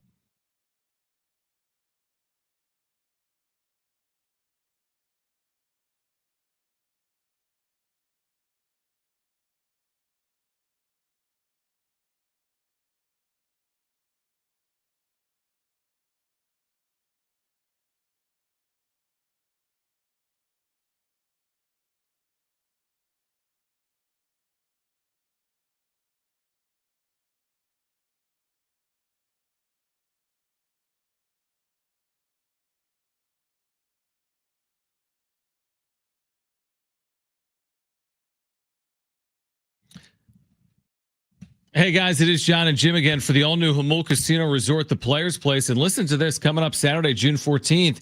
Get ready to kick off summer in style with their annual Players Party. Enjoy $20 free play for all from 6 a.m. to midnight. Indulge in free food for everyone from 11 to 3 p.m., 11 a.m. to 3 p.m. in the Jive Lounge. This is an event you won't want to miss.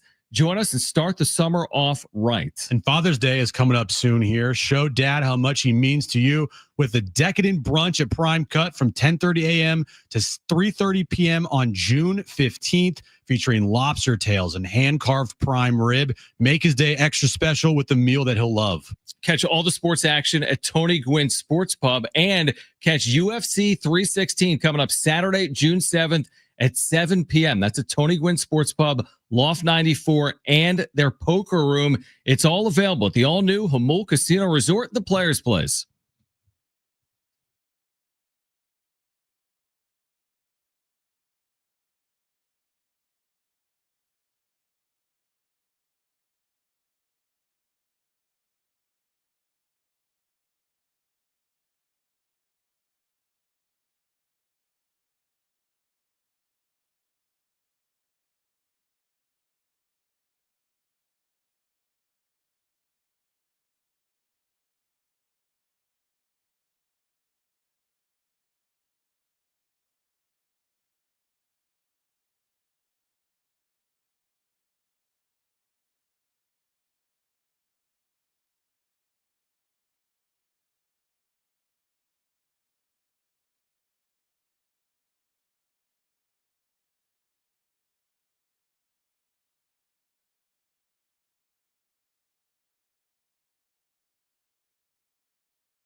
All right, AM radio keeps vital voices accessible.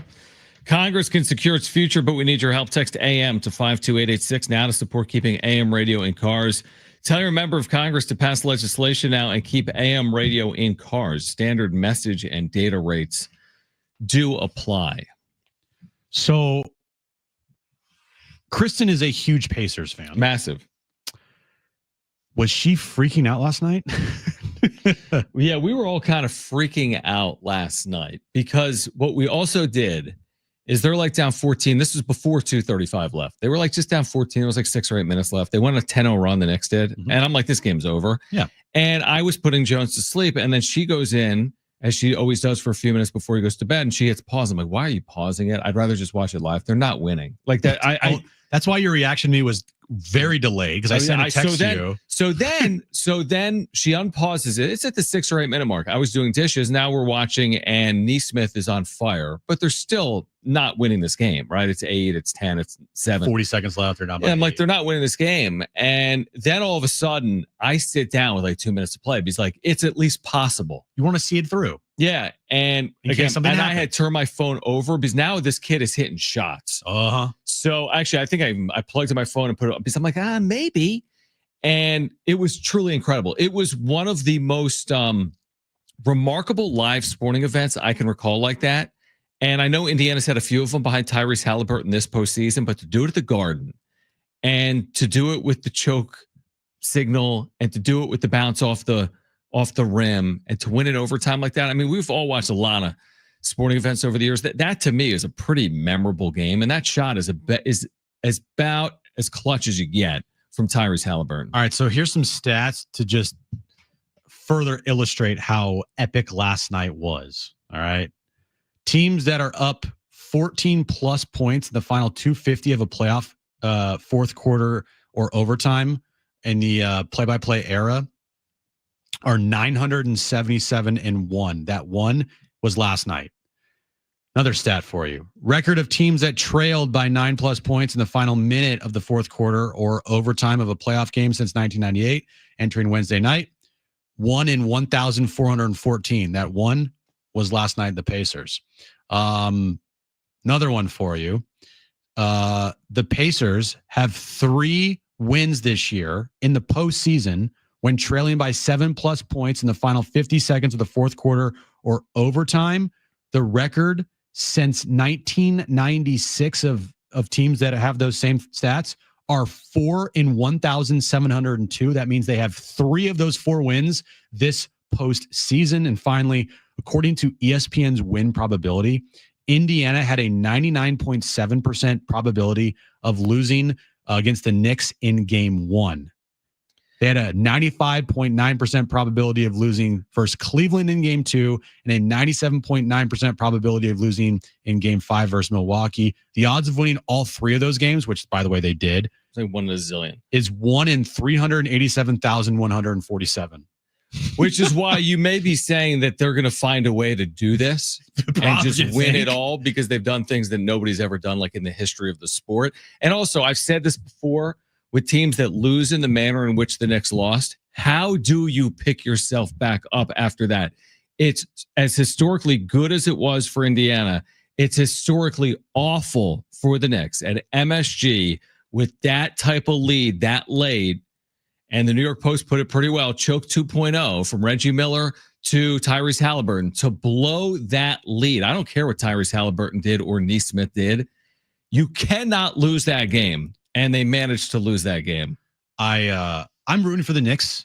I was rooting for the Knicks. I think I still am in this series. I don't know. Back and forth. I love Tyrese Halliburton, by the way. Like, love this kid. He's unbelievable. But as soon as Halliburton hit that shot, did the choke sign, pointed at Reggie Miller courtside as Reggie's calling the game, laughing into the microphone on national television, I immediately flipped to, and I know it was a 2-pointer. I wish it was a 3. No, but it almost makes it better that it was a 2 because they still, you do the choke hold and then you still need to outplay them, and they did. But that was the key to last night to make that choke celebration be iconic. Because if the Pacers lose that game, that choke signal or that chokes it doesn't hit. You know the what same. the New York Post would have said? Choke. Because like the Pacers would have choked it away the other way. Right. They would have used it against the Pacers. Because it would have been the like impetus for the Knicks to respond, him doing that. Yeah. So I am so happy that choke celebration is now going to be viewed for all time as, what it should have been, which is the Knicks blew that game. Now, the Pacers also played incredible last night in the fourth quarter. In the last 2 minutes, they outscored the Knicks 20-6 in 2 minutes. 235. They scored 51 points in the fourth quarter in overtime. The Knicks also scored 45 points in the fourth and overtime as well. It was a 6-point game going in, or it was like a 2-point game going into the fourth, but then they opened it up to like 14. Pacers scored 38 in the fourth quarter. Knicks scored 35. So it wasn't like a blowout fourth quarter, but still, that was an iconic moment in that series. And just in sports, like, dude, I loved it. I loved every moment of it. Anybody out there that's maybe hating on the Halliburton choke, give me a break. That was freaking awesome. Now, what you just said there, how do you recover from this? How do the Knicks recover from this epic choke in game one? Well, if history is repeating itself here, the choke series that Reggie Miller gave to Spike Lee, do you know who won that series? The Knicks won the series. Yeah. So it's happened before, and it's happened between these two teams before, where an epic collapse. And honestly, what would you say is more of an epic collapse? The Reggie Miller choke or this one? Reggie happened in such unbelievable fashion. It was much quicker. 8 points in 9 seconds. Yeah, or 9 points in 8 seconds. 8 points in 9 seconds. Right. But this, though, that gave them the lead, too. This was more to blow a 14-point lead to me is, again, it's all recency bias. Yeah. If you saw them both, you'd have opinions on them both. I saw one of them last night, and I'm telling you, for an NBA team to lose a 14-point lead at home with 2:35 to play is a complete and utter choke job, just like the Reggie Miller choke. That's why they're saying choke 2.0. Both were horrific. I just love the understanding of the moment from Tyrese Halliburton, that he hits that shot. And by the way, just insane shot. I would love to know the percentage of times that a ball has bounced on the back of the rim like that, gone straight up in the air 15 feet, and then dropped in without touching the net. Dude, the shot that Kawhi hit in the corner bounced half the height of Halliburton's shot last night. And that also hit the rim a couple times too, right? Like it hit the rim once and it fell in. Yeah, and this one was perfectly through. Yeah, I mean, you're talking about 1 in 100,000. It just an incredible moment. It would have been better. Still was a great moment. Was behind the line. His foot was behind the line, but still, it doesn't take away from the fact that celebration and that moment, I was up like cheering. That was incredible. It was an incredible moment. I just honestly, and I also think that Tyrese Halliburton should be like, for whatever reason, people don't believe that he's been called the most overrated dude. And I've heard everything on him. I heard coming into like this year, he's not clutch. He's like the clutchest player I've ever seen in my life. This guy, if he didn't play for the Pacers, would be among the more celebrated players in the league. He has like superstar qualities. He just happens to play for the Indiana Pacers.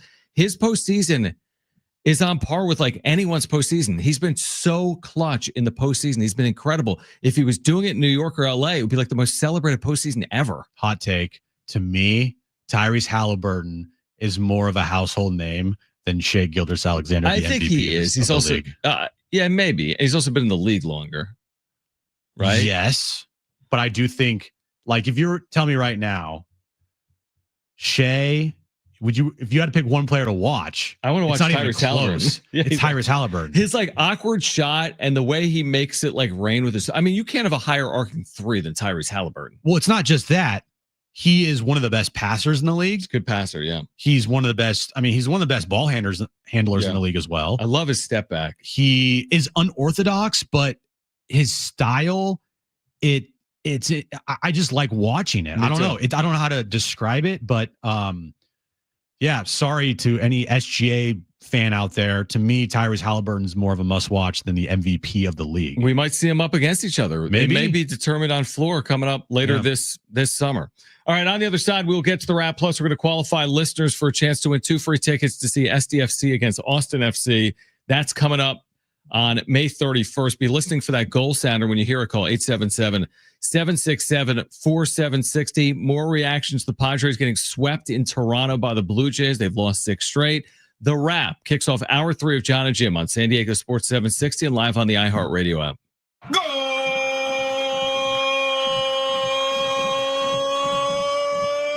Anders Dreyer was dancing, dancing, dancing. He's a goal machine.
This update's brought to you by Rapid Radios. Padres lose again. They have now lost 6 games in a row. Next up, trip to Atlanta, where they start a 3-game series tomorrow night against Chris Sale.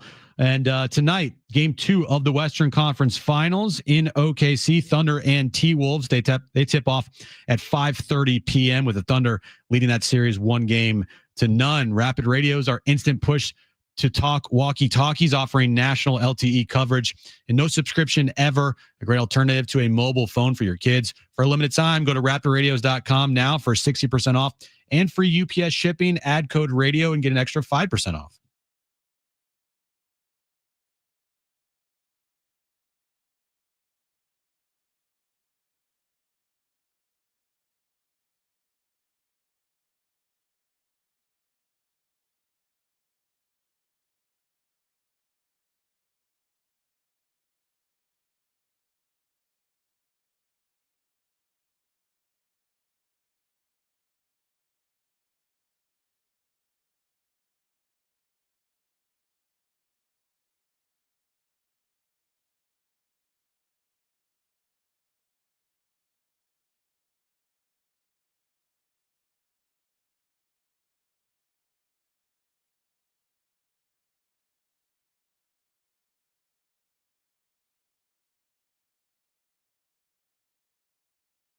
All right, San Diego and Southern California, what's going on? This is hour 3 of John and Jim. We do have quotes from inside the Padres clubhouse we will share with you. We are qualifying listeners to win SDFC tickets for May 31st. Be listening for a goal call. And when you hear that goal play-by-play radio call 877-767-4760 for your chance to be qualified to win 2 free tickets to see SDFC on May 31st. First things first. It is now being reported within the last 20 minutes. Ronald Acuna Jr. is expected to be activated this weekend. Oh, great. Oh, great. He's coming off his ACL. It's been 362 days that he's been out. And he happens to be returning against the Padres that have lost 6 in a row. Correct. They're also going to face a dangerous rotation that includes the Cy Young Award winner, Chris Sale. And Schwellenbach, who was doing really good at the start of the season. He's kind of cooled off a little bit, but he's a really good pitcher. Okay, so it will not be easy, obviously, for the Padres. Now, Kevin Acee was traveling to Toronto. He was inside the clubhouse. We have some quotes, Jim. Ooh, give me a quote. Give me a juicy quote. Here's one that listen to the lead of the article. Okay, so they lose their 6th straight. What do you think the lead is? Like, what's the first sentence before a quote? What's Kevin saying in this first sentence? Roughly. Give me an idea. They've lost 6 straight. It's the longest since 2023. It was a heartbreaker. I'm going to guess that he used something that Mike Schultz said, and it's going to go towards yes, the Padres have lost 6 in a row, but this is the type of game that they're going to need to play and have to play to get out of this 6-game losing streak. Bingo, ding. Congratulations. I didn't even read the article. Yep. This is the lead. The Padres reminded themselves who they were. What? I don't know. It's a little stretchy because they lost. And then the next line is this. I like this game, Luis Arraez said. This game is the San Diego Padres. When we compete, we look like that. I'm okay. Right? I mean, they ended up losing this game. There was another interesting quote in here. I like this from Merrill. We hit better. We scored. That's pretty obvious. And then there's the Schultz stuff. There's a line from Sheets about them fighting, and it's a 162. It's the standard stuff. It's the standard stuff. We're fighting a lot today. We just need to continue to play hard. Yep. Man, we have a great team. Everybody knows we have a great team. We just need to continue to play baseball. And the good thing is we got another opportunity tomorrow, Luis Arraez said. We kind of ripped that a year ago, but again, they kind of proved it right in the second half. The Padres have 114 games remaining, John. Yeah, which means they've played 48. So, it's not early, it's not late, but it's not early. They've played 48 baseball games. They're 27-21, which is good. The bad is they've lost 6 straight. Would you consider this game reminded them who they are? Not really. I was hoping we'd see something after a 14-0 loss. Gavin Sheets stepped up in a huge way after getting their ass kicked last night. And again, it was the Gavin Sheets game. Mm-hmm. This was not a balanced attack from this lineup. Right. It just wasn't. Like you mentioned, they scored 6 runs today. 2 of those were in extra innings, thanks to Gavin Sheets. Gavin Sheets doesn't have that 2-run homer in the 9th inning. They lose again, which they already did, lost today, but they lose again and they only score 2 runs. So it's not much if better. he doesn't play, like you said earlier, they have 0 runs. Right. Unless someone that replaces Gavin Sheets somehow ends up hitting. Now, these are all what ifs. I know. And It counts. What do you think? The fact of the matter is, he played today. He had an awesome game, and he gave them a chance to win. And that's all that you ask for. Mm-hmm. But then you break down the game even more, and their big bats still haven't done anything. Mm-hmm. Manny Machado and Fernando Tatis Jr. were the players today that did absolutely nothing for this team. And when you are in a losing streak like this, that's when you look upon your star players to get you out of this losing streak. It's nice that another player stepped up in Gavin Sheets today, but that's not fair to Gavin. I mean, it's not fair to ask Gavin Sheets and Brandon Lockridge, like, you guys need to step up today. Yeah, you're right. No, you're absolutely it's great that right. they did, but that's not gonna be your path to a really good year. That's not your bread and butter. Your bread and butter is Manny, Tatis, and Merrill. Listen to this in Kevin's article. The Padres walked off the field in expressionless silence as the Blue Jays exulted in the infield. But then he wrote this, but the visiting clubhouse did not have the funeral atmosphere it had after recent games. Okay. Yeah, that's my thought too. I mean, I get the atmosphere recently. I mean, they had truly done nothing for days on end. They were shut out in back-to-back games. That's not easy to do. They scored 3 runs in 5 games. Well, at least from the standpoint of like positives from today, they at least got to celebrate some like good moments. The Gavin Sheets throwing homer there earlier on in the game, the Gavin Sheets home run in the 9th, the Luis Arraez go-ahead RBI there in the 10th, finally getting a hit with runners in scoring position, and then again Gavin Sheets coming through there in the 11th, putting the team up. Like, they got to at least celebrate some moments today to like get some joy back, but it all quickly goes away when those moments don't stick and turn into a win. Are you a believer in that Schulte idea that like what doesn't kill us makes us stronger and we'll be better off for the adversity? Some teams, the best teams in the sport, sometimes don't deal with a ton of adversity, although even teams like the Dodgers this year. You can only say that if you actually turn it around. Yeah, exactly. Last year's team could say that because they turned it after around. The fact, because they turned it around. Mm-hmm. In the moment, it's really hard to say those things. Right. It just is. I mean, a fan base is not going to sit there. Majority of the fan base isn't going to sit there and be like, yeah, you know what? It's okay. No, everyone's pissed off. You guys lost 6 in a row. Mm-hmm. Doesn't mean that the fan base is going to just not watch the team anymore. Like, that's not what we're saying. It's that everybody is pissed off. That this clubhouse today, according to Ace man, the Ace dog, right? Ace bro, yeah, wasn't doom and gloom. Was not, right? But that's a different mindset with the fan base right now, which is really pissed off from what they've seen the last 6 days. Yeah, it's a delicate balance because part of you wants to be like, you've lost 6 straight. You better be doom and gloom and frustrated and quiet on the plane and not playing music and not play. But that doesn't really solve anything either.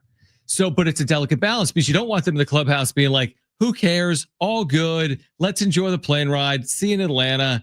Well, that's what I said. No concerns. That's why I said, who's going to be that guy that I'm not saying step up on the field, but step up in the clubhouse and loosen everybody up. Well, if you were doing a draft, who would be your first pick to be that guy?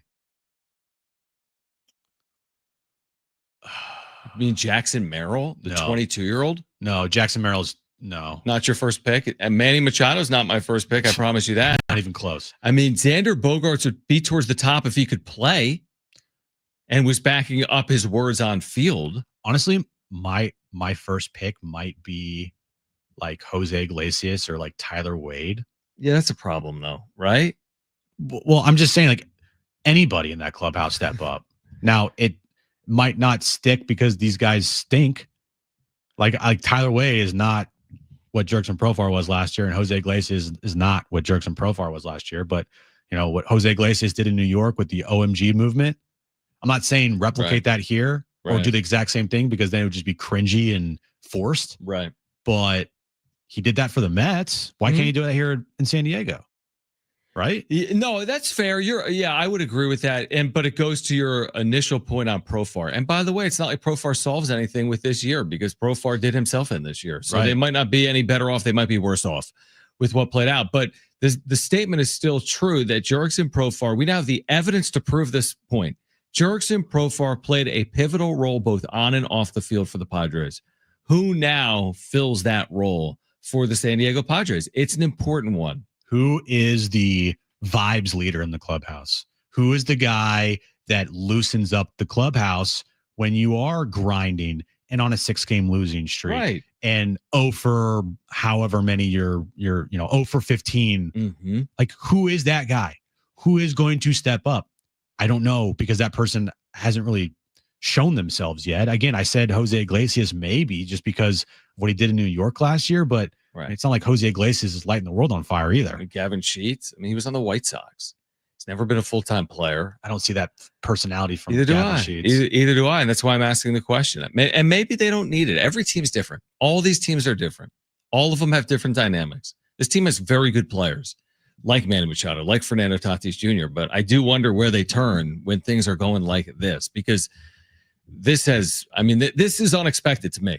To get swept at home by Seattle and get swept at Toronto is a complete left turn on your season. It's a left turn on your seasons right now. Yep. Maybe they'll turn back right. It's not a left turn on your entire season, but it's just a left turn right at this moment. Yeah, I agree with that. You can course correct quickly. You think they can do it in the final 114? I think they can. All right, we'll get to the wrap on the other side. Also coming up this hour, you've got a chance to win a 4-pack of tickets to the San Diego County Fair. So we'll do that coming up later this hour. Plus, be listening for that goal sounder call. When you hear it, call 877-767-4760 for a chance to qualify to win 2 free tickets to see SDFC at Snapdragon on May 31st. We'll get to the wrap on the other side. We're reacting to a Padres 6th straight loss. This is John and Jim, San Diego Sports 760, and live on the iHeartRadio app.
John and Jim, we are on the iHeartRadio app. Make sure to download it. Put us in your presets, both San Diego Sports 760 and John and Jim. You can listen to our show live with San Diego Sports 760 on the iHeartRadio app. You can listen back to our show through John and Jim because you can listen back to any hour or interview. So make sure to download it. The all-new iHeartRadio app will qualify someone this hour to win SDFC tickets. Be listening for that goal call from Adrian Garcia Marquez, their play-by-play voice, for a chance to win 2 free tickets to see SDFC May 31st here at Snapdragon Stadium. All right, we'll get back to the Padres, but right now, let's get to this. It's time for the wrap. Presented by Sombrero Mexican Food. Check out their website at sombreromex.com. Where do you guys rank Tyrese Halliburton's shot amongst the best in playoff history? Well, I mean, if you want to go recency bias, best ever. But I don't think so because it didn't win the game. Now they did win the game, so it made the shot that much more impactful. I'm with you on that. Not to say it's the best, but give me a couple that come to mind in, let's say, this century. Okay, Jordan over Craig Elo would be last century. I was gonna say. Oh, but yeah, sorry. that's I'm just thinking that's a good one. That's a great one. Like, that's I'm thinking the history of the sport. I thought Kawhi in the corner is a pretty This darn century. big one. I'm an idiot. Yeah. But Kawhi in the corner was a massive one to win Game 7. To win the game, Yeah, it was amazing. What I can remember is back in 2015. You won't remember this because it's like a. Is this like a Warriors thing? It is. It was, I believe, it was Game 4. I don't remember what game it was. But Steph Curry hit a crazy three-pointer in the corner to tie it up with like 2 seconds left. He got fouled on the play. They didn't call it. It just tied the game. They went on to win in overtime. But that was an easy shot. I remember it. It was like over Anthony Davis and like 2 other people. It was insane. I remember it like a layup. I'm kidding. Well, Steph has clearly had something in there. I think like because of the moment that last night was with the comeback in New York at Madison Square Garden, the two teams, the history they have with each other, the choke. I mean, I think it's up there.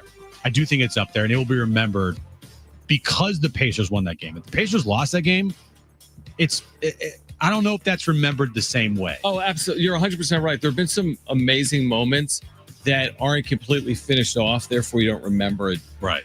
Yeah, I'm 100% with you. Do I think it's the best shot in NBA playoff history? Absolutely not. Do I think it's one of the better shots in recent history in the postseason? Absolutely. Like I could argue, and I'm a Warriors honk, but Game 3, 2017 in Cleveland, Kevin Durant hits like a huge three with like 30 seconds left to give them the lead. Stop. What? I'm kidding. Do you think the fact that it needed the bounce and it didn't go in clean makes it better? You think that makes it better? Yeah, because it's so improbable. It's luckier. Of course, nobody could ever plan for that, like Kawhi. No. Yeah, in Game 7. You can't plan for it. To me, it makes it even more unique and special. You could shoot that shot 1,000 times and never do have it. it be exactly how it was last night. I bet he could shoot it maybe more than that, 10,000 times. Yeah, and maybe not have like trying to get the ball to bounce off the back of the rim perfectly 15 feet in the air and then the drop shot clock through the basket without hitting the net. Look how high the shot clock is on a basketball basket. It went how high in the air, Jim? 10, 12 feet above the rim? Yeah. That's incredible. Next question. Will the Padres ever win another game? Ever? This is what I'm saying. This is a good question. It's a good question. My answer to that is, man, I got to think about this one real quick. I'm going to say definitively yes. You know what? I will agree with you. I'm going to go yes on I think that in the next century, they will win at least one more game. I'll double down. I think they do it this year. This year? I think I could see them winning another game. That's a bold take, John. They could win multiple games. That's kind of a bold take that I don't know if we'll hit. Next question. Who wins tonight's game 2 between the Timberwolves and Thunder? I'm going to go OKC on this one. I think they're going to honestly roll to a title. They're 9-point favorites. I think the Pacers could give them their biggest test. I think they would roll over the Knicks just because I don't think they have enough shooting, the Knicks. But I think the Pacers just they're a deep team. They're a young team, and combating the young dynamic Thunder against a young dynamic Pacers team, I think that could be that could potentially be a really, really good finals. I'd just be surprised if it wasn't with the way the Pacers are playing. Like, they played so well, it would shock me if they weren't in that series. I also think Rick Carlisle is a terrific head coach, and I think that was on display last night. I think without him, they don't win that game. Can you name me the head coach of the Thunder? No, I saw him on TV the other day, and he looked like me. I have no clue And who it's it not is. me. It's not Billy Donovan. No. It's like me. I have no idea who it is. They are a bunch look of, it up. besides SGA and Chet, they're a bunch of nobodies. Oh, you know, Mark Dagniolo. Yeah, I have no idea. Doesn't this guy look like me? It's just like me. Yeah. It's like I'm the head coach of the Thunder. Doesn't Caruso play for them? He does, yeah. Okay, see, there you go. It was funny last night on Inside the NBA because they were talking to SGA before the game about his MVP. Did you guys see this? Charles Barkley. I saw the whole thing post game. Is this pre or post? This is pre. Okay. Charles Barkley was asking SGA, man, you guys were so great last night. That one player for you guys, number 34. Who is that? Who's number 34 on your team? And that was, and he's like, that guy was really good for you the other night. he's ridiculous. Proves the point that besides SGA and I guess Nobody Caruso because he was with the Lakers, maybe Chet as well. Chet, definitely 'cause he's a Chet. high draft pick. Definitely Chet. He's in commercials. Annoying commercials. Yeah. They are truly a bunch of who? Yeah, I agree. I mean, Charles also said last night post game, he's like, he called it the Thunder Invitational. I know. And I think he was referring more to the Western Conference Finals, but I tend to agree with that until proven wrong. True. Shea's also getting presented with his MVP trophy tonight as well. Yes. It's a little jinxy. Next question. On a scale of 1 to 10, how concerned are you guys about the Padres? Like seriously? Yeah. 6.3. It can't be that serious. You moved it to a 6. I was at like a 5 the other day. I'm at a 6 now. I'll stay at 5. Okay. Yeah, using your theory of 114 games, 6 over, not 6 under. Well, just because of this trip in Atlanta. I mean, you're facing Well, you asked me this question in 3 days and Yeah. they lose 3 times. it's Schwellenbach and Sale, and oh by the way, Spencer Strider? no, Strider's doesn't pitch in this series. Okay. At least he's not scheduled to pitch in this series. Okay. But Sale scheduled tomorrow, Schwellenbach scheduled for Sunday, and oh by the way, Ronald Acuna Jr. is returning off the IL tomorrow. Oh, just him, just the former MVP, his 40-70 season, right? A couple years ago. And if you look Look at that lineup. seriously, Yeah. thanks, For the Schulte. Braves. If you look at what the Braves have done at home this year, John, Yeah, what's the record right now? 15-6, 15-7? I would love it to show up on It's my something good. Hold on, stand by. There's a lot of drama here. There's a lot of drama here. So Atlanta at home this year Mhm. is 15-7. Yeah, I mean 700 winning percentage. They're now 500. They're 24-24. That means that since the 0-7 start for them, they're 24-17. So they've been a lot better than the Padres since they've seen the Padres. Correct. A lot better. All right, Padres and Braves coming up. We will continue to react to that on the other side as the Padres try to snap this losing streak in Atlanta coming up this weekend. Be listening for that goal call. When you hear it, call 877-767-4760 for a chance to qualify to win 2 free tickets to see SDFC May 31st. Plus, we've got a giveaway for the San Diego County Fair coming up. All of that ahead on John and Jim, San Diego Sports 760 and live on the iHeartRadio app.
This update is brought to you by Rapid Radios. Padres have now lost 6 in a row.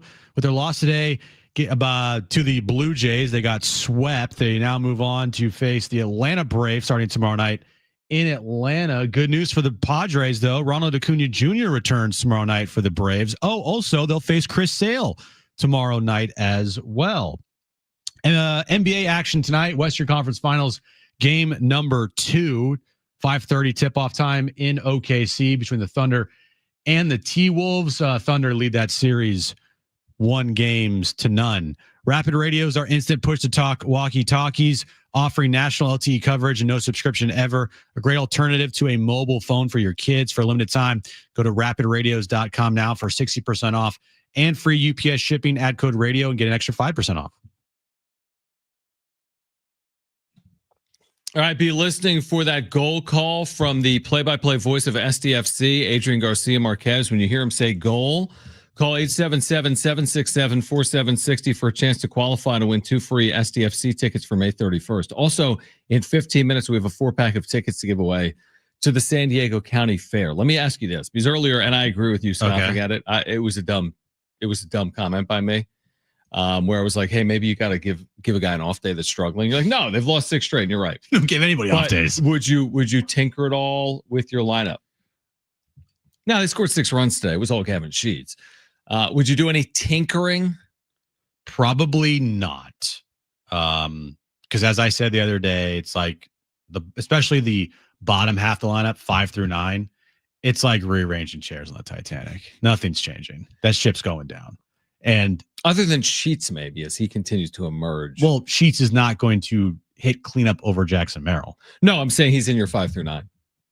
Yeah, I mean, but Sheets hit 5th today, so that's where you keep him. Yeah, 100%. But yeah, you just kind of just hope and pray that the bottom of your lineup, whatever order it is, like, didn't Elias Diaz hit 7th today? I think he did. Okay, yep. And probably, I'm guessing the thought process with that was, they need to figure out a way to turn over the lineup. And Elias Diaz hitting 9th ain't going to do it. Done it. Yeah. And also, if he does happen to get on, he is extremely slow. He's an awful base runner. So then you have Tatis trying to drive in a guy that me and you run faster than. Yeah. So putting Brandon Lockridge at the bottom of the lineup, you kind of just hoping that you can get, him on base, and it's a much better opportunity to score runs with Brandon Lockridge out there running the base paths for Fernando Tatis Jr. than Elias Diaz. I kind of like that. Listen, if you're going to have, like you said, the bottom of your lineup's never going to be good, Brandon Lockridge, when playing, makes sense as a number 9 hitter. Like that makes complete and utter sense to me. We always go back to your point on whether you would tinker or not. And I tend to agree with you that I wouldn't tinker, because tinkering doesn't matter. Is tinkering going to change Tatis? Are you really going to move Tatis to the 2-hole, where he's played a lot in his career, just because he's not hitting right now in the leadoff spot? I don't think you do it. Are you really going to flip-flop Merrill Machado and say that makes Merrill Machado better? No. More capable? I mean, Kevin had a good point yesterday. It's like, if you do that and it doesn't work. Yeah, then where are you? Then where do you go? Right. And if it does work, okay, but it's a 50-50 chance it doesn't. So, like, just ride it out, because they have proven and shown you that they can get it done.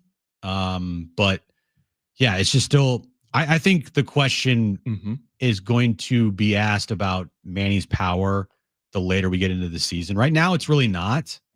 Like, I haven't seen many quotes from Manny about his power. Have you? And lack of home runs? No, I have not. Like, I don't think anybody's gone there yet with Manny of like, hey, you have 3 home runs. Are you concerned that you aren't getting, you're not putting the barrel on the ball enough, and you're not hitting as many home runs as you're paid to do? And again, he would probably tell you it's baseball and just blah, blah, blah, blah, blah, blah, blah, blah. Right. The cliche word vomit from Manny Machado. Yeah. But as we get deeper into the season, I know his numbers last year at this time were pretty similar as far as home runs go. Right. And he was awful with everything else. All of his other numbers were awful this time last year, like below average player. Mm-hmm. And he still put up a fantastic second half and an overall good year. But he did have more home runs this time last year than right now. Would you take this if this is what he does all year? where he hits 300, has an 800 OPS, and doesn't hit for power? No. A lot of doubles. No. Doesn't drive in near. How many runs has he driven in this year? 20. That's a low total for 48 games. It's for a 3-hitter. Yeah. No, I'm with you, because basically what I'm asking is, would you take like that's not really the player they have. That's not the $350 million man to hit 300 again on base, not drive in runs and not hit for power. Look, I hate it, but if I can deal with, and by deal I mean just like I have to live with it. Mm-hmm. I can deal with one of Xander or Manny just being completely mid and average. Can't deal with both of them being that way.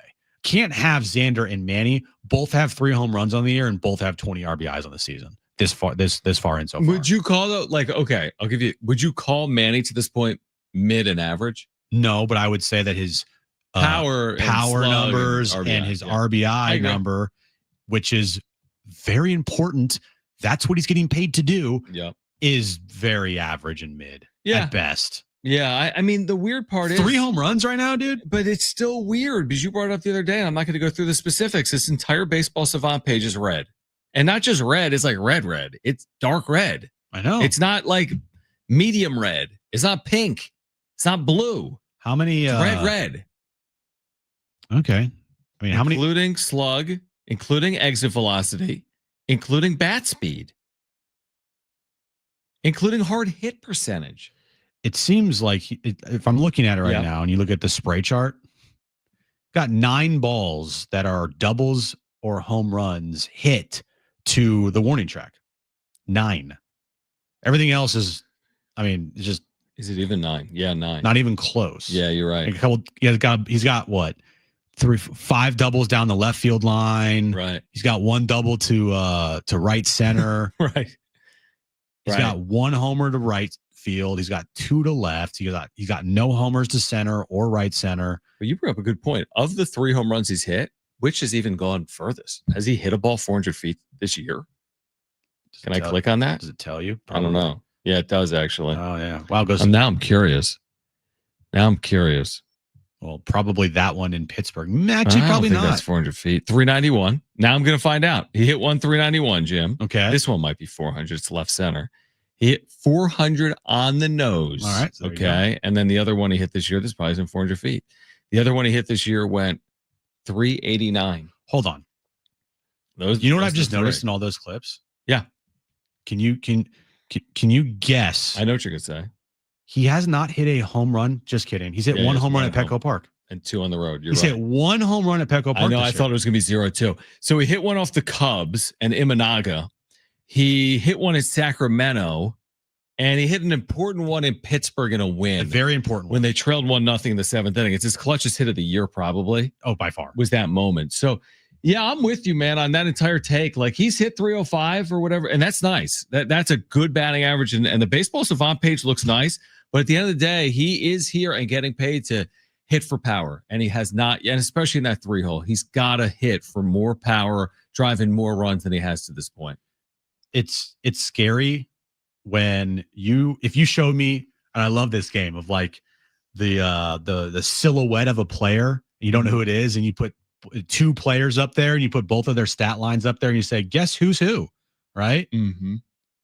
Like, I wouldn't know if I'm looking at Luis Ariz or Manny Machado if you show me Manny Machado's stats with the blank silhouette up there. Because right now, Luis Ariz on the season, he's hot. He's been hot. I think he's on an 8-game hitting streak. 9-game hitting streak. Mm-hmm.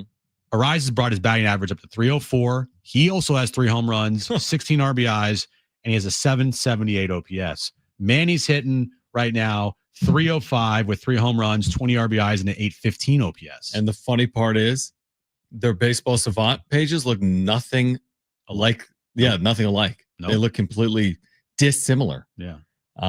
But you're right. Machado's been closer to the Ariz type hitter than the Machado type hitter that he's been for his career to this point. This season. Yeah, this season. And I know it's going to happen. I can already see it. We are talking and doubting Manny right now, and he's going to end up having a hot month. Yeah, he's probably listening. I mean, yes, am I speaking it into existence? Absolutely. Mm-hmm. But it's happened multiple times before over the last 4 or 5 seasons, especially, where there have been parts of the season where you are so frustrated because Manny Machado is doing absolutely nothing, and you call the guy out on it, and then he goes out there and puts together a great 2 months. And I don't think we've called him out. I just think we're being honest. He's hit 3 home runs. Yeah. He hasn't hit a ball more than 400 feet on the nose this year. He's got a 389-foot homer and a 390-foot. You know what I mean? Like, he just hasn't been the power hitter that we've seen before. Hopefully it comes over the final 2/3 of the year. All right. I want our listeners to call right now if they want a free 4-pack of tickets to the San Diego County Fair at the Del Mar Fairgrounds. Great giveaway.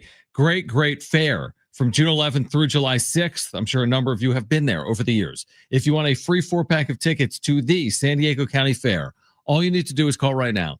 877-767-4760. First 2 callers will be contestants for trivia today. But you need to call 877-767-4760, and you need to do it right now for a free 4-pack of tickets to the San Diego County Fair. If you missed Mike Schilt earlier after the loss, you'll hear it in the 5 o'clock hour. We're here until 6. It's John and Jim on San Diego Sports 760 and live on the iHeartRadio app.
All right, John and Jim, San Diego Sports 760.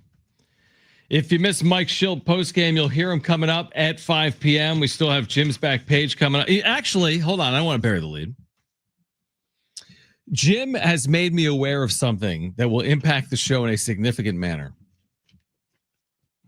I'm not going to share the specifics, but Jim will not be here for the back page today. Now, I shouldn't be criticizing since I've missed final segments of the show more times than I've actually been here for the final segment of the show.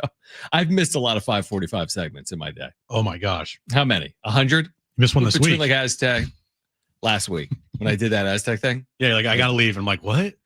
But I usually give you like a 2 days heads up. Jim tells me like 3:15 is like I'm out at 5:45, and I'm like I don't have any questions. I mean, yes, I actually had a million questions, but Right. Jim will be. So we're gonna do a Brent's back page, which oftentimes is pretty cool. It's better than mine. You should tune in. I will tune in. Now, Brent, are you like preparing for your back page? I'm done already. Oh, Jim doesn't even start until 5:45. I don't start until 5:50. You told me at 3:15 that Jim was bailing and I had to do it. I had it done by 3:45. Wow. Which begs the question, should we have a Brent's back page within the show typically? But all right, we're going to be here until 6. We'll hear from Mike Schill. Padres have lost 6 straight. We do have SDFC tickets we're still giving away. Be listening for that goal call from their play-by-play voice because we're going to qualify someone, this hour and next or just next hour, Brent? Both. I'll squeeze them All both right, in. so We this have Brad hour Paisley tickets too. Brad Paisley tickets we're giving away in the We 5 just o'clock. have every ticket Everything must go. giveaway possible. Everything's got to go since it's the final day. Final day of the show. We got to do what we can to make everyone forget about the Padres. Yeah, you're not kidding. Yeah. Right now, we're going to play for some San Diego County Fair tickets.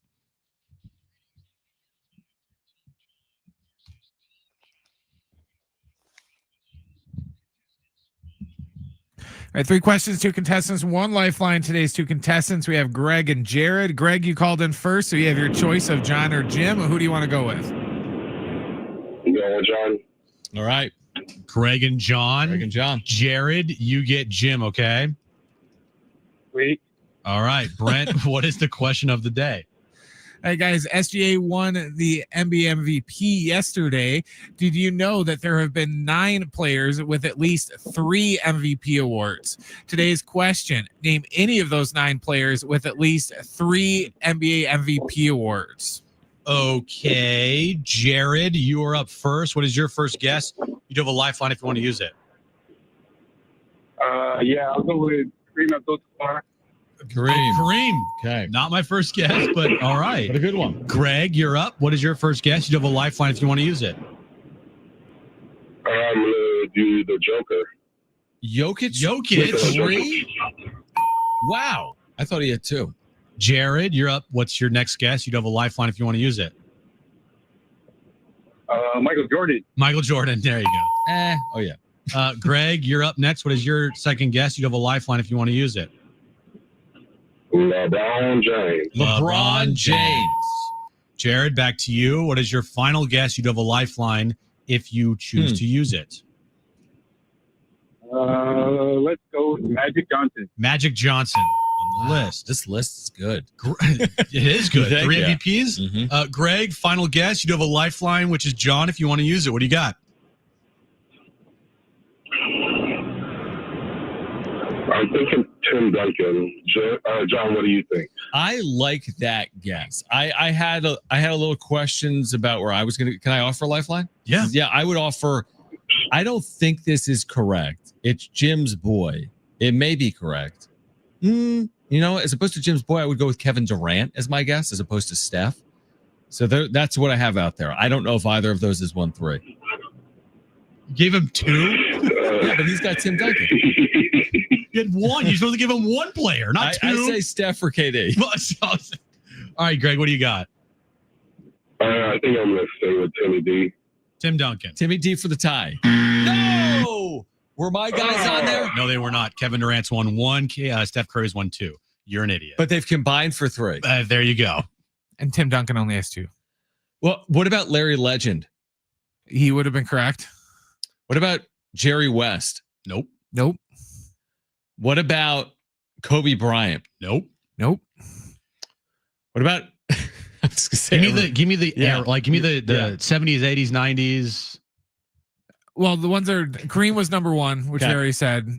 Jordan is 2. He's tied with somebody. I want to guess. Give me the who's decade still out there that or Jim could get? You can guess the if you have the decade. They're big names. Well, I know that, Brent, but What like, about Wilt?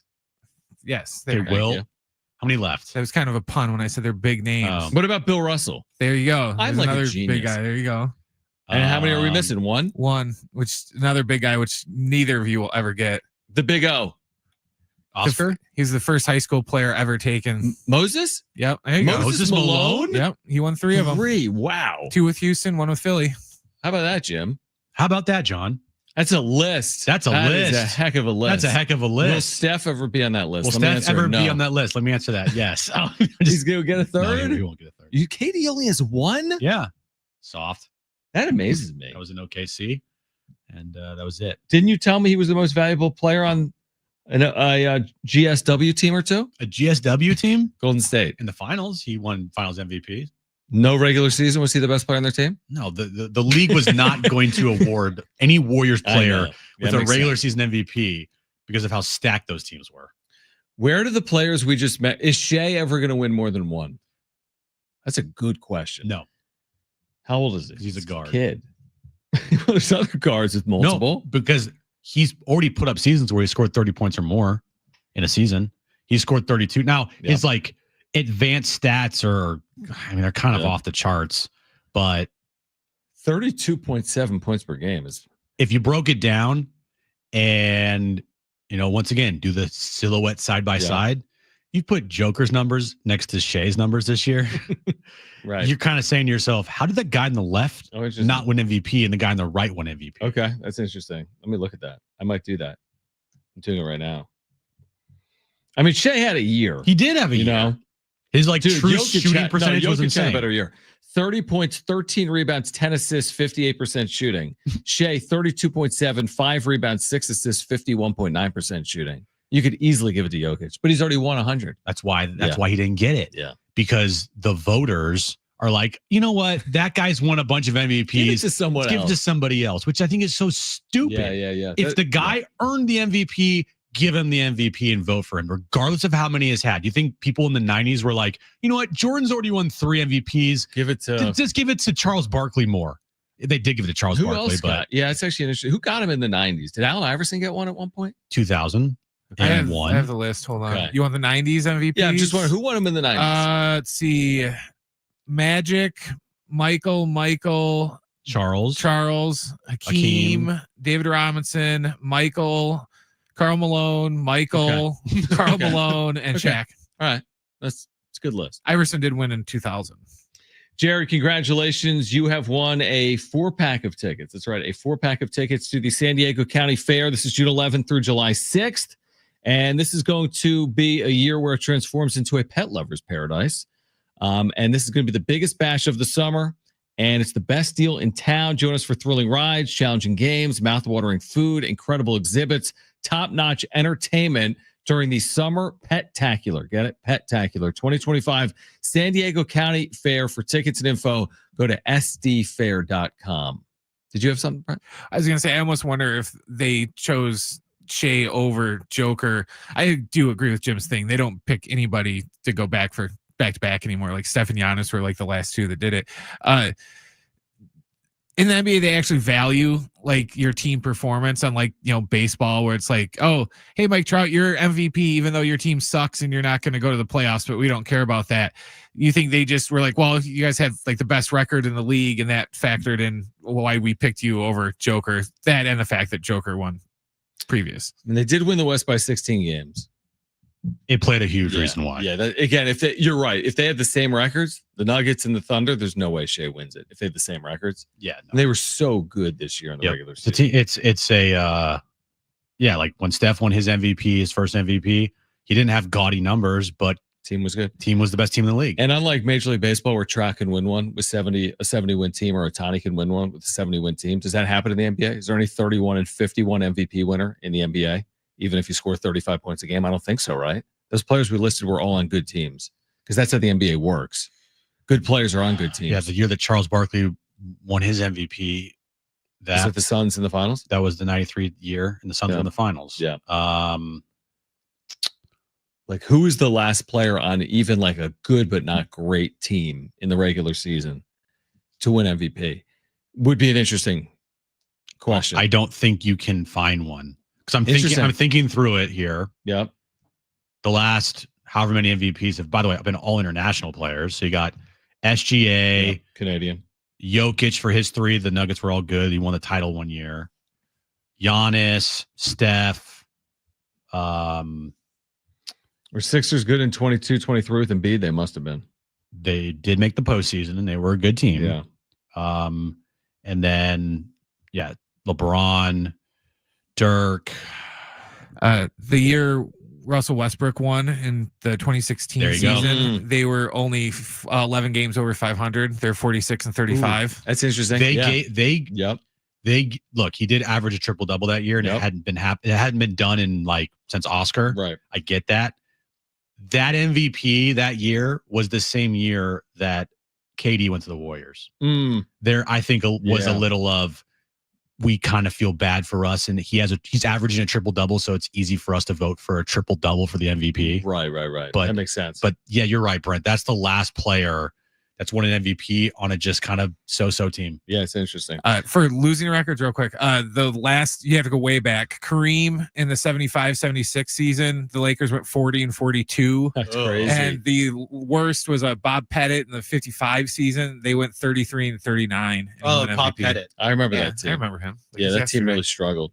I was saying the same thing about that team that I'm saying about the Padres right now.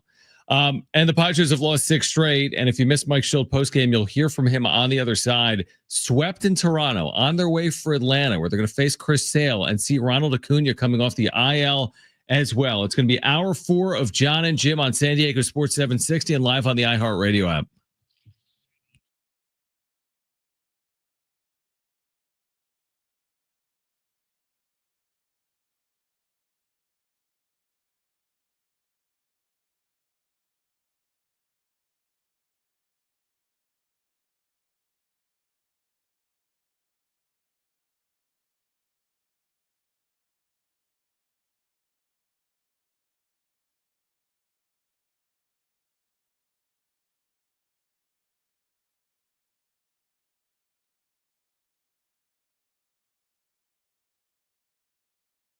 Goal!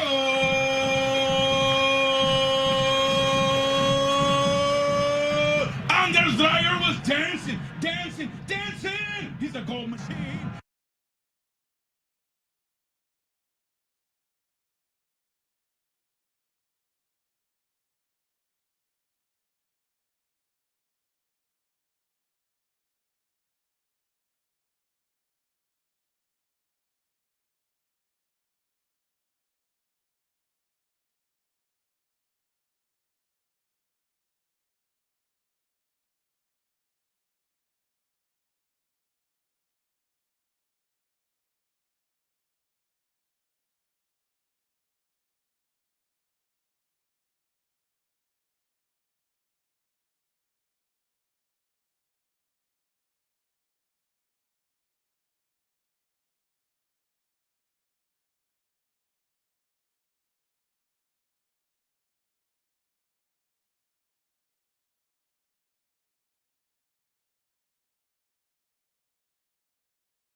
This update is brought to you by Mattress Firm. Padres, they are now on a 6-game losing streak as they got swept today by the Toronto Blue Jays, losing 7-6 in 11. Now they will travel to Atlanta to start a series with the Braves tomorrow night. Ronald Acuna Jr. is expected to return for the Braves. That's good news for the Padres. And oh, by the way, Chris Sale will be on the mound for the Braves as well. And then game 2 of the Western Conference Finals. We are about 30 minutes away from tip-off in Oklahoma City. Thunder and T-Wolves. Thunder lead that series 1-0.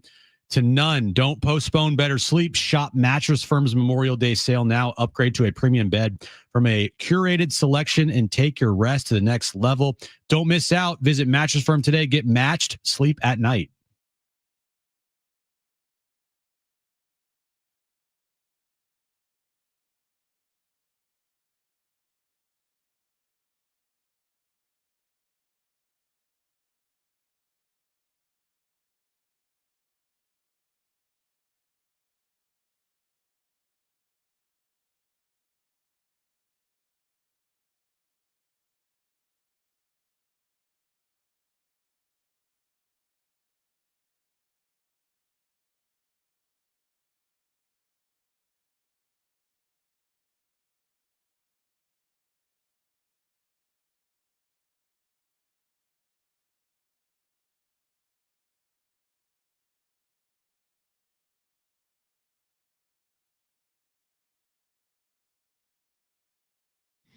All right, San Diego and Southern California, what's going on? This is the final hour of John and Jim. You have one more opportunity, by the way, to qualify and win STFC tickets for next Saturday against Austin FC at Snapdragon Stadium. You're going to hear a goal call from their play-by-play voice. A goal sounds better than that.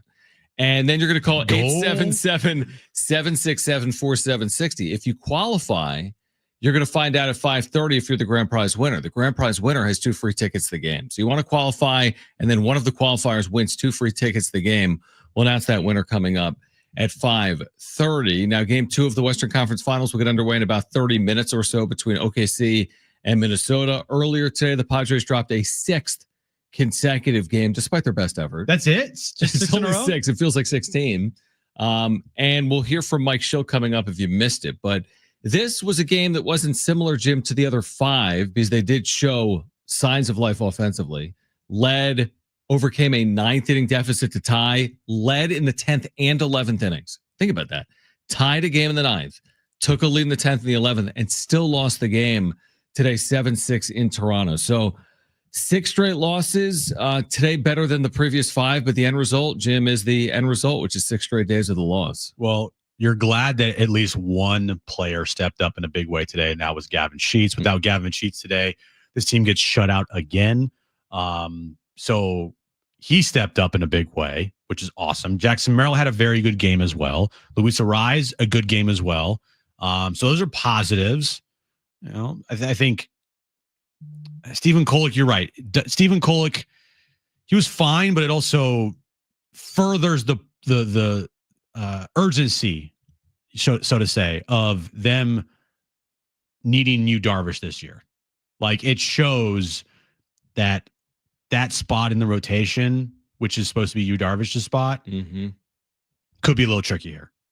If you only had to do that 1 day a week, that's great. It's fine. But you have to do it 2 days a week with Vasquez and Kolek, or a combination of Kyle Hart or whoever. But I think, Kolek has shown this year that he's done some good things.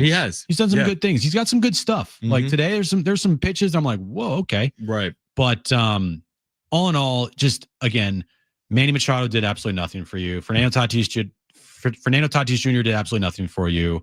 You were sloppy on the field because Gavin Sheets is not a first baseman. He made a crucial error that cost you 2 runs. The bullpen couldn't shut it down there in extra innings.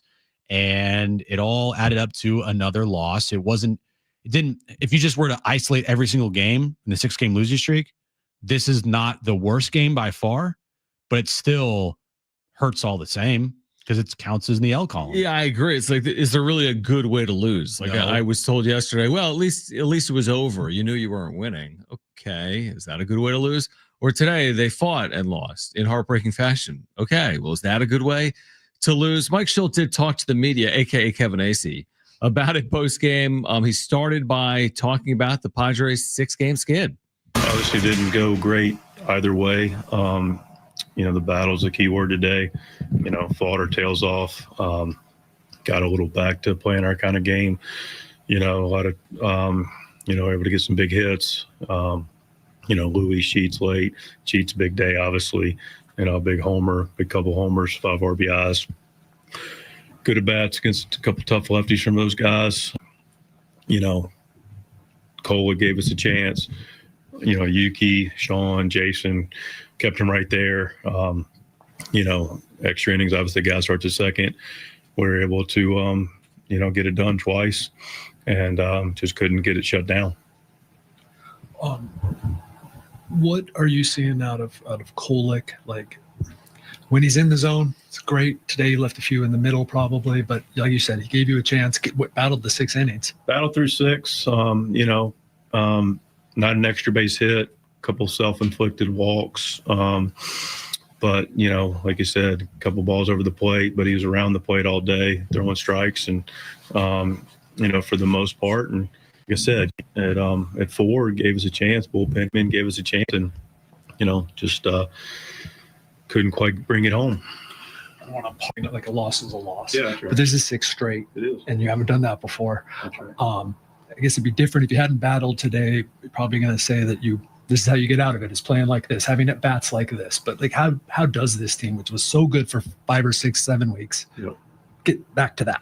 Yeah, uncharted territory. I mean, nobody really here's experienced that. And, I do believe I thought about the last couple, days. And then, of course, today I felt good about us winning the game. But, as you reflect back on where we're at, first of all, to your point, listen, today is exactly how you get out of it. That's just how this works. You play our game. And today, we played some good defense.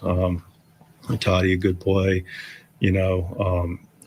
multiple good defensive plays, one cost us, but tough at bats. Guys had, aggressive throwing strikes in the zone. They got hits. We didn't really, not a lot was self-inflicted, but that's how that happens. And what I was getting back to is, I really am confident that this is going to only make us stronger. There is no question about that. It will make us stronger. It doesn't feel great right now. Very soon it'll be a distant memory as we continue to get back to playing on the good side of the left-hand side of the win column. And, listen, it's just going to make us stronger and it'll make us closer.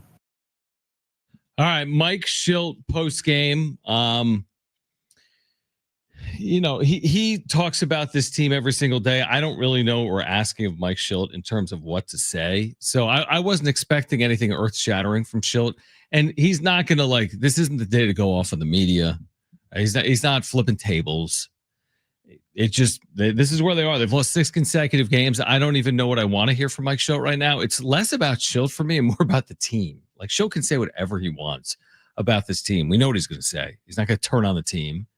But it's less about Schilt for me because I know what Schilt's going to say. And it's more about this team and this team finding its footing. And we've been talking about it throughout the course of the day. It doesn't get easy here. Atlanta, with the return of Acuna and the pitching that the Padres are about to see against a Braves team that's 15-7 at home this year. I just hope that they're up for the challenge of trying to overcome a 6-game losing streak, taking on one of the better teams right now in the National League. Well, I know it's not going to be easy this weekend, but maybe this is kind of what they need. Yeah, maybe. I said on the wrap-up show the other night, I thought getting just blown out the other day, 14-0, was the moment of, all right, we just got knocked out. Mm-hmm.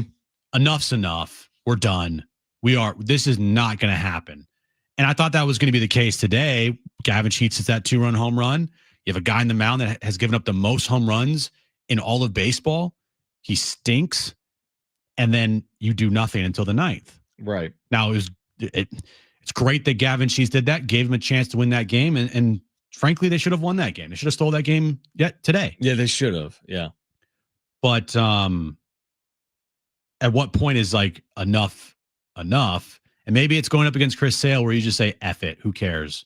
and you just go out there and you play loose and free and I don't know, hopefully you put up 5 or 6 runs tomorrow against a really good pitcher. But they've seemingly had a level of success against Atlanta. We saw them in the postseason. So maybe they can this year. Maybe they can draw off of that. Yeah, I mean that's at least a possibility. I go back to Chris Sale in that first series that the Padres swept here at Petco Park, and Chris Sale to open the season went 5 innings, allowed 6 hits, 3 runs. The thing with Chris Sale is historically you got to get to him early. Mm-hmm. If you don't get to him early and he settles in, good luck. Mm-hmm.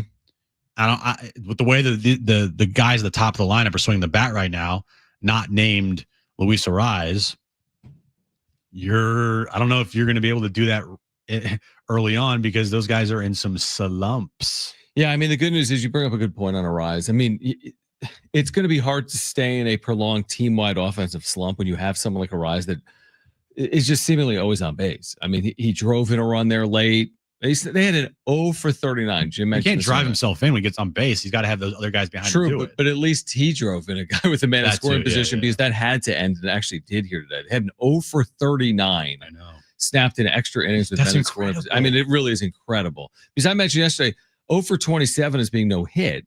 So 0 for 39 is 4 more innings of outs. So they were 13 innings of outs without a hit with men in scoring position until Luis Arraez came through today, and they still lost the game. So 13 innings of outs. 0 for 39, right? Yeah. Okay, so this year so far, they have now a 6-game losing streak under their belt. Yeah. They have a 30 inning scoreless drought under their belt.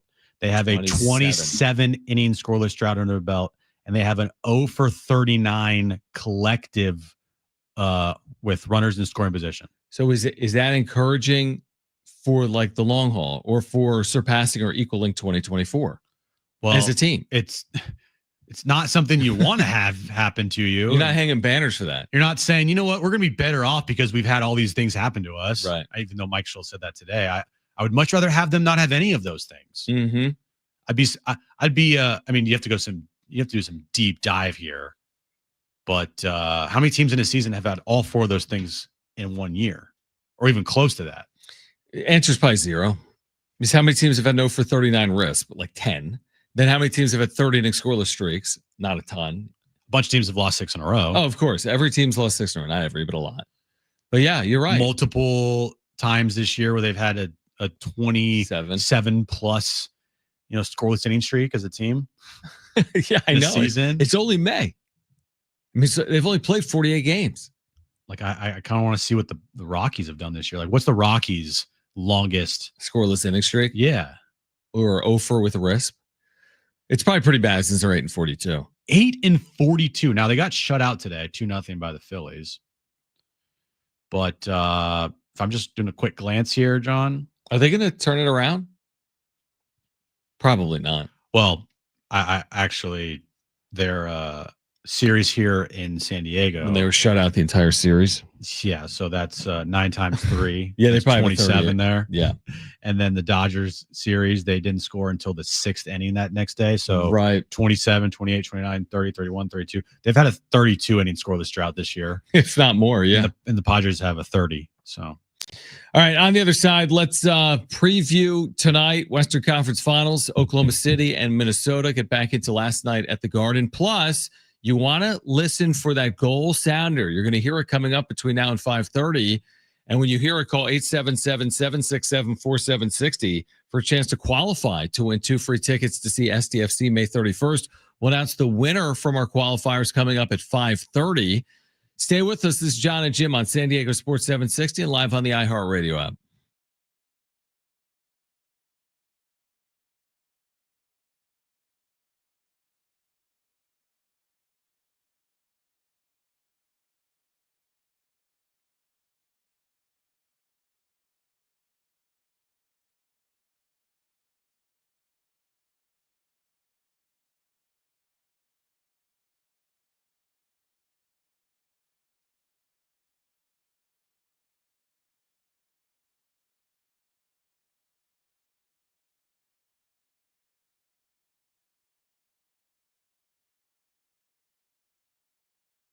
Go!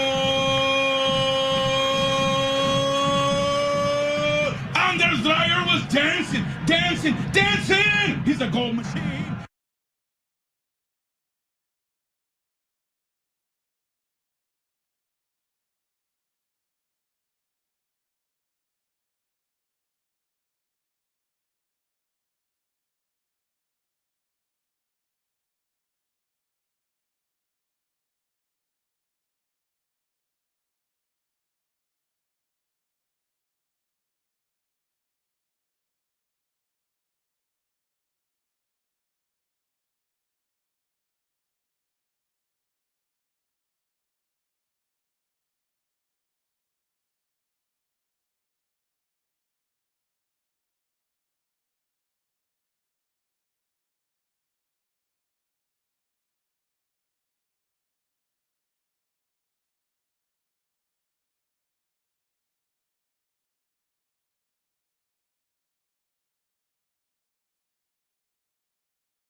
All right, John and Jim, San Diego Sports 760. A reminder, San Diego FC back on the pitch. Saturday, they're taking on the LA Galaxy at Snapdragon. You can hear the match live Saturday, 1:15 p.m. right here on San Diego Sports 760, your home for SDFC. We'll get into Wolves Thunder game 2 momentarily. You just mentioned this to me at the break. Were you a around the horn guy? Its final show will be tomorrow. I never really was. I don't get the scoring system. Well, that's the thing. It's been on for 100 years. Here's the thing. So Tony Reale, who is the host, he got brought up as stats boy with PTI. PTI, I remember. And he, I think, was doing an interview with Dan Patrick, as you can hear right here on San Diego Sports 760 every weekday, 6 to 9 a.m. Mm-hmm. And he was saying that tomorrow there's a good chance that he finally might reveal the scoring system. It's just like he randomly just hits the button a lot. It's like a bump, bump, bump, bump, bump. It's random. It's like 6 points, then bump down 2. Right. That's the thing that always irked me about the show. I'm like, I don't get it. Also, I think Around the Horn was kind of like a staple show on ESPN along with PTI. Like they had a really good in the afternoons. It was like Around the Horn, PTI, and then right into Sports Center. Mm-hmm. I was like that. Like I just liked all that. Right now, they don't care about Sports Center anymore. Did you know that they're not doing Sports Center in LA anymore? Like they stopped they doing got rid that? of it. They like closed the studio, right? Yeah, they had their final Sports Center in LA last 2 nights ago. A couple days ago, yeah. Because they're moving all their stuff to Bristol because they Save put money. They put all their money into talking heads and guys that have hot takes. Yep. But then it fell off a cliff when they moved it to like ESPN2 and they put it at random times. And also they put on the most random people on PTI that you could think of to the point where I'm like, who is that person? Yeah, the problem is as media evolved to that, like you said, we don't like the format, but when it got so talking head hot take heavy, that when you had opinions that weren't hot takes, that fell by the wayside. Right. Because the talking heads are so boisterous that when you have actual like opinions that aren't screaming and yelling and kicking, it's like, wait, what's this? I thought you're just supposed to like yell and scream. Like perfect example. So we all know Stephen A. Smith is a Knicks fan. Mm-hmm. This morning on First Take or whatever the show's called, First Take, and then pregame here for Game 2 Western Conference Finals. All he's doing is just yelling, and it's not just like a little. He's like screaming his head off because the Knicks lost last night, right? And he is completely embellishing. I get it. Like he's putting on a show. He is acting. This is not the real Stephen A. Smith. This is Stephen A. Smith knowing he is, when the camera goes on, the light goes on, he is putting on a show. And for whatever reason, that is what people gravitate towards now instead of, like you said, around the horn. A thought out take. Yeah. I just think also because as we've moved into the social era, when Around the Horn and PTI started, we weren't on social media. Right. It was like in the early 2005-ish, 2006. Yeah. So we weren't on social media, anything like this. And now, like you just said, Stephen A., when he's loud like that, that gets clipped out and that gets sent around and that's on social. When's the last time you saw a clip of one of the participants on PTI on social media compared to like a Stephen A. Smith type individual? Never, right? The only time I see clips of things from Around the Horn are things like, oh, Around the Horn's too political, and they went to a political route, and this person used their 2 minutes of time to talk about some political things, right, to raise awareness for something that's really important, but people are upset about it for some reason because everyone's said about everything. I think I think it has less to do with that and more to do with where media has gone since Around the Horn started, to your point. Right. And I do agree with you. The lineup of having PTI, Around the Horn, Sports Center, that type of show as a like key cog in the middle of your afternoons, that just has kind of ceased to exist. Like, I'm trying to think, what was before Around the Horn? Because I feel like there was another show, like Around the Horn, PTI was like an hour, and then right into 3 o'clock Sports Center. But didn't they I used to love, there were some like trivia games back in the day, Stump the Schwab. Yeah, that was probably maybe before that. That was like a nighttime. I like that show. I think the one show that has actually cut through all the BS PTI is PTI. The show's been amazing. It's been on the air for like 30 years. And you know why it's amazing still? Because they have the same hosts. But they didn't mean to ruin the world like they did. No, I know. Because they led to this. I know it did. And it did lead to the just obnoxious talking heads, always someone with a hot take. Yeah. Guys like Emmanuel Acho thinking he knows more than everybody when he really doesn't. He's trying to sound like the smartest man in the room. It's like, shut up, dude. But what I was saying about Around the Horn is like when it kind of fell off is, Woody Page is like a regular on there. I'm sure he'll be on the final show tomorrow. Bob Ryan, regular on there. They had regulars on that show all the time. Yeah. And then it turned into like, who are these people? Random writers. I have no idea who this person is. It's not their fault. I'm just saying the thing with those types of shows is like you have to have consistency. And once you lose the consistency of those shows, people are going to tune out. That's why PTI is so beloved, because they might have different hosts some days, right? At times, but it all goes back to Wilbon and Kornheiser. What do you got, Brent? As I said, for me, it was all about when, like Jim said, they didn't bring in the new talent on the show, but they also, I thought they needed to kind of filter out some of the old ones. I used to love Woody Page, but now it's like you turn on, it's like, wow, Woody's still on the show and he's still doing the sign thing. And, and it's just like some of those, we always talk about the NBA about how, LeBron and them aren't going to be here forever. They got to kind of cycle in new people, or they didn't really cycle anybody that stood out. They're okay, but nobody stood out like any of like the Plaskies or the OG, cast of the show, I guess you call them. I mean, I haven't watched it in 15 years. I watched it probably for 4 years, like in the 2000s, and I haven't watched it for 15 years. Truthfully, I'm surprised it made it this long. To be honest, it's been a pretty long run. Well, it's literally being shown on ESPN News, which also shows like throw the ball over the roof on a house. Yeah, and so when they are paying Pat McAfee the ungodly amount of money they're paying him, and they're paying Stephen A. Smith hundreds of millions of dollars, there's something that gets going to be cut. Yeah. And it was SportsCenter in LA because Scott Van Pelt's now the new SportsCenter lead. And then it's all these other shows like around the horn. Yeah, exactly. Well, it's on ESPN News because they play it 3 hours straight, because it's on ESPN, then it's on ESPN2 the next hour, then it's on ESPN News because it's like 3 hours in a row. And it will go bye-bye tomorrow. What was your favorite around the horn memory? All right, on the other side, we're getting you ready for the Western Conference Finals Game 2, Oklahoma City and Minnesota. Plus, we'll announce the winner of those 2 free tickets to see SDFC Austin FC on May 31st. We also have Brad Paisley tickets to give away. This is John and Jim, San Diego Sports 760, live on the iHeartRadio app.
This update's brought to you by Rapid Radios. Padres have now lost 6 in a row after they lost to the Blue Jays today. They got swept by the Blue Jays. Next up, they'll face the Atlanta Braves tomorrow night for starting a 3-game series in Atlanta. Good news for the Padres, though. They face Chris Sale. Also good news, Ronald Acuna Jr. will be returning to the Braves lineup. And we are moments away from tip-off in Oklahoma City. Thunder and T-Wolves. Thunder lead the series 1-0. Rapid Radios are instant push-to-talk walkie-talkies offering national LTE coverage and no subscription ever. Business owners can keep in touch with up to 200 staff members at one time. Go to rapidradios.com now for up to 60% off and free shipping. All right, we're going to announce the grand prize winner of 2 free tickets to see SDFC. Plus, how happy is Darnay right now? He gets to see Ronald Acuna Jr. and Chris Sale. Oh my gosh! Wow! I can't. Wow! Can they trade for Paul Skeens so we can see Paul Skeens against the Padres this weekend? Be awesome. Darnay, like, are you going? Acuna's going to be there. All the stars of baseball against the Padres. What a dream! Love watching the Padres play against the best. That's my favorite. Yeah, it's awesome. You know what's my favorite? When they beat like the Blue Jays. Yeah, they beat up a guy with a 5 ERA. They just win. That'd be cool. I don't care who they beat. Oh, wait, they didn't. Right. The guy kind of shoved for his standards today. Darnay, are you listening? You got to be you're not listening. You're probably driving to Atlanta right now or booking travel to Atlanta. Probably the airport. Go see He's at the airport right now. All right. Can we get a drum roll for our grand prize winner? 2 free tickets to see SDFC May 31st.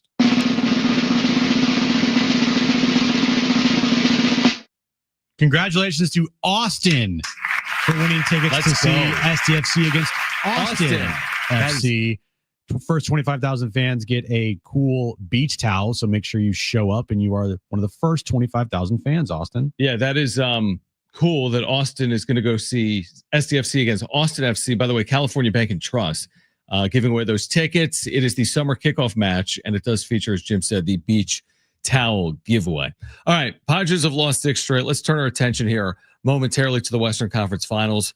Game 1 was close for a half. Then Oklahoma City did what they've done a ton this postseason. 5 of their 9 wins, I think by 29 or more points.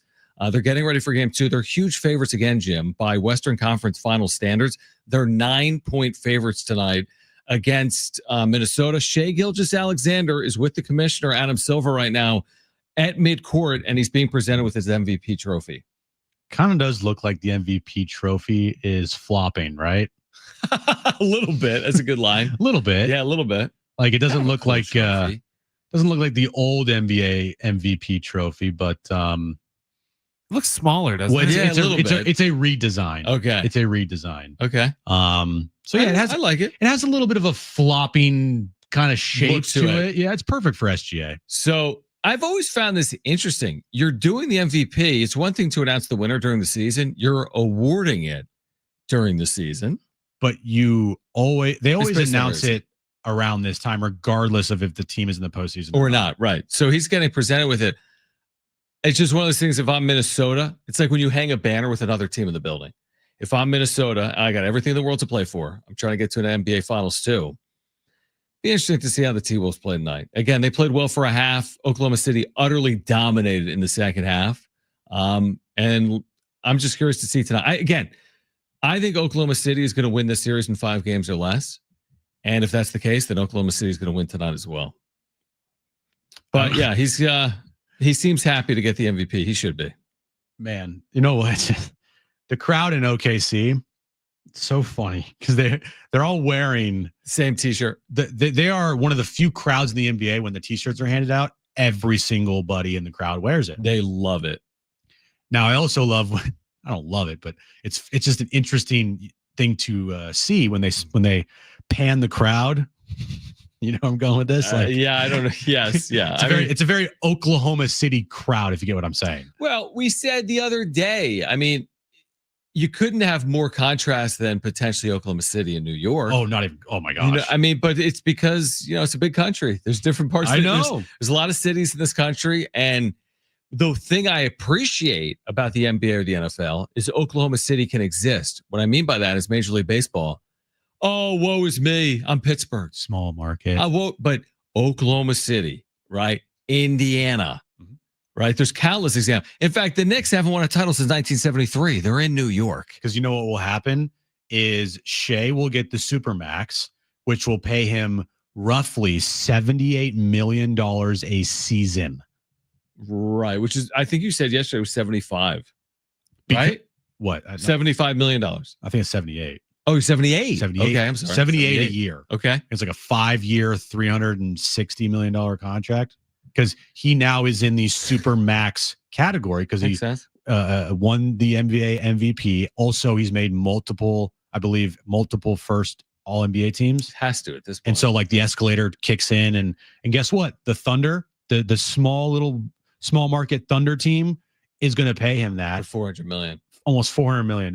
Can you live in Oklahoma City on just $78 million a year? Did you have to get it I've never been sized down? I've never been to Oklahoma City, nor will I ever be to Oklahoma City in my life. I have. like on purpose. But it doesn't sound like a place that's like a very, very like city atmosphere vibe. No, here's the one thing I would say. So I've been there one time with a buddy of mine. We both went to a Thunder game because my buddy worked for the Thunder. And they beat the Knicks at the buzzer. Kevin Durant. I could find the game. Literally at the buzzer. Kevin Durant won a game against the Knicks at the buzzer. This is probably about 10 years ago. And their crowd was terrific. Oklahoma City absolutely loves the Thunder. It's a classic example also of a one pro team town.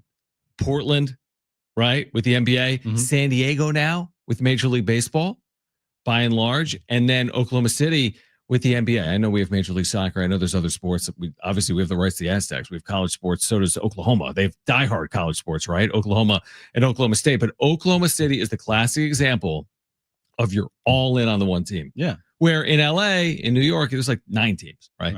But it's the classic example of like everyone loves the Thunder. Like New And York. like here. New York is Padres. very diverse Yep. with a lot of different things. Jets fans hate like Giants fans. Yeah. You know? There's not much diversity in Oklahoma City when it comes Right. to sports teams. And so, yeah, I get it. So, yeah, I appreciate a sport that, again, it's possible to win. And I do think it's the case in baseball. I think some of that narrative is fake. We talk about it with the ownership groups. Owners can spend more. Look at the Padres, perfect example. But it does feel like the door is closed on Major League Baseball for some of these teams. The door is not closed in the NFL for some of these teams. They're just inept. Cleveland could win if they weren't inept in the NFL. Jacksonville could win. Yeah, they're just not run well. Yeah, I mean, Green Bay has won, and they play in a city of like 100,000 people. Yeah. And Oklahoma City can win an NBA Finals in Little Old. To your point, you're right.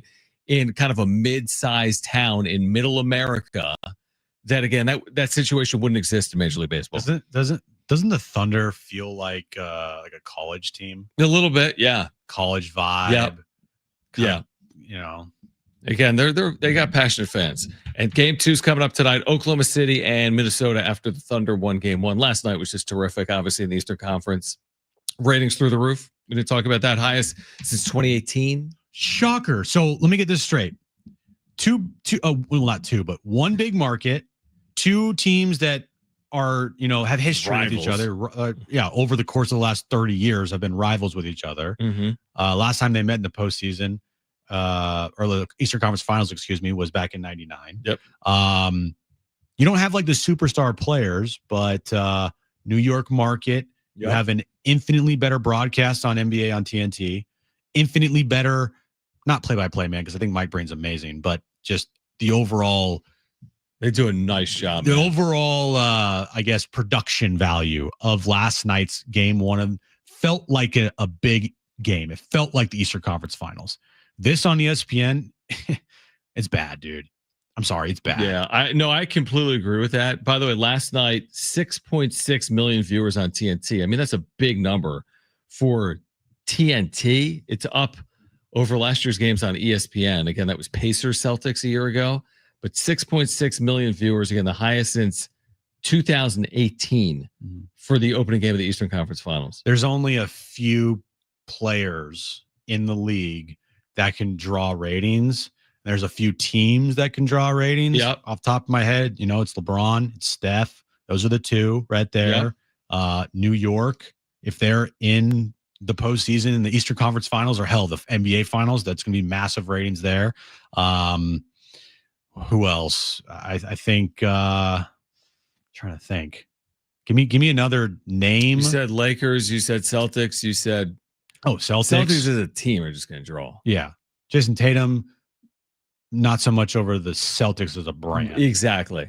And that's the thing with Knicks. Yeah. And that's also the NBA's kind of problem here. Is like, who's bigger than Steph and LeBron as far as ratings, like drawers go? Nobody.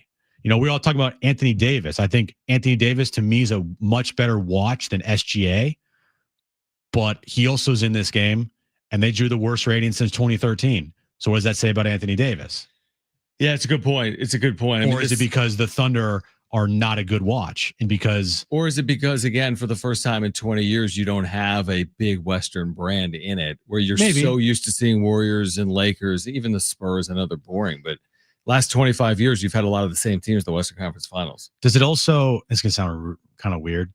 Does it also hurt because, like, when you watch this game, you're not like going down the nostalgia route? The Thunder jerseys are awful. The Timberwolves jerseys are awful. Right. They don't have history. There's no history there. Last night felt iconic with the Knicks. It brought me right back to the 90s. And I'm sure it brought back a lot of people to the 90s, Pacers, Knicks, the jerseys, the colorway, the jersey matchup. Like, I think those things matter from a viewing standpoint. Now, the players have to come through and the players have to perform. Like last night, without the Halliburton stuff and the comeback. Yeah, it's not as an epic game as it was. But still, just as the game's about to tip off, you see the Pacers' iconic jersey against the Knicks' iconic jersey at Madison Square Garden. This here in Oklahoma City, it's like, okay. Thank the Lord Indiana didn't win last night wearing those Indy. Oh, thank goodness. Alternate jerseys, which I think they cannot wear for the Western the conference finals or further. Keep it simple, stupid. The NBA City Connect jerseys or whatever they're called. Yeah, not for the conference finals, not for the NBA finals. Yeah. All right, Jim's back page would normally be next, but Jim is leaving, so Brent's back page is next.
All right, final time, John and Jim, San Diego Sports 760, back again tomorrow at 2 p.m. By the way, Kevin AC will join us tomorrow from Atlanta, Georgia, where the Padres will open that 3-game series with the Braves and try to snap what has now turned into a 6-game losing streak. So join us tomorrow, 2 to 6, right here on San Diego Sports 760. John and Jim, and again, Kevin AC will join the show. Western Conference Finals Game 2 underway. One of the officials got, hurt. So they've stopped the game just 2 minutes in, tied at 2. So that game is just underway here tonight. Western Conference Finals between the Thunder and the T-Wolves. So Jim has bailed.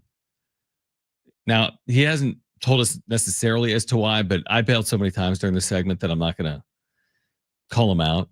He's just I'm sure it's a soft reason. It's definitely soft. None of you guys ever have good reasons. Correct. I don't either. I went to the movies the day I didn't show up. So. Correct. He's probably going to the movies. He's probably going to see like Pokemon 3 or something. So anyway, normally it's Jim's back page. Let's get to it now.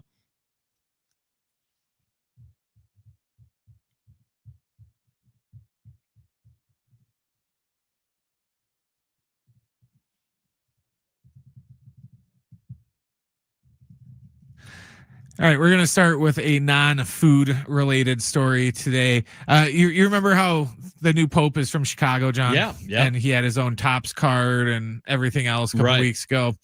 Well, the house that the new Pope grew up in the Chicagoland area, his family, I guess, they're trying to sell it, but the city might step in because they might declare it like a landmark or whatever. Historical monument. So there is potentially going to be a fight between the city, and they say that it's the family, but I don't know, that's owned the house that the Pope grew up in. So they initially put the house up for sale for around $150,000. And then once he was named Pope, they jack the price up, and now the city's like, well, we're gonna step in and we might actually just buy it, because I guess there's some there's some rule or something like that says that the city can step in and like declare it like eminent domain or something. Yes, that makes exactly. Sense. All right, interesting. So keep an eye on that. Maybe we'll put a bid in. We'll go. Yeah, we really Pope's should. House. What else you have? The Indianapolis 500 is coming up, and they have a great event that's going to be kick off the weekend this Friday, which happens to be annual carb day, which I didn't know that, which is like every day for me now. But we're going to have a Wienermobile race, John. In the Indy 500? This will be Friday. This will be Friday at, let's see, it's 2 Eastern. So about 11 o'clock or so our time on Friday. But they're going to have the first ever Weenie 500 race, which, like I said, will help kick off Carb Day festivals. It's going to be the first time in a decade that all 6 vehicles in the Oscar Mayer Wienermobile fleet will be at the same location, and it's also it's going to be the first time that they've ever raced each other. Wow, I didn't realize that. By the way, how about the epic day in Indianapolis on Sunday? Game 3, Knicks Pacers, and the Indy 500, which is like a rite of passage in Indianapolis. Obviously, the Indy 500, you have both Knicks Pacers Game 3 and the Indy 500 on Sunday in Indianapolis. That's crazy. And they didn't say if the Wienermobile thing will be televised. I'm sure it's going to be somewhere all over. It'll be social streaming media, because come on, just the visual of 6 Wienermobiles racing down a racetrack is just, that sounds great. Right. Now, John, you ate chicken today. Great results. I did, because the Padres were shut out yesterday. I said I would eat a piece of chicken, and I did, and it was terrific from Dave's Hot Chicken, to be honest with you. Okay, well, we had Dave's Hot Chicken today. KFC is doing something they probably shouldn't, and it's a good thing it's only happening in the United Kingdom. John, would you try KFC gravy flavored ice cream? I would not. No, I would not. I like gravy, but not as an ice cream. Would you? I'd try it. I don't know if I'd feel to eat a whole bowl of it. I like a scoop. I like KFC's gravy, so I'd probably try. But like I said, I don't think it wouldn't sound I won't want a cone of it. Or Well, it's like a that. marketing play, or they're actually going to sell gravy ice cream like to the mainstream, like masses.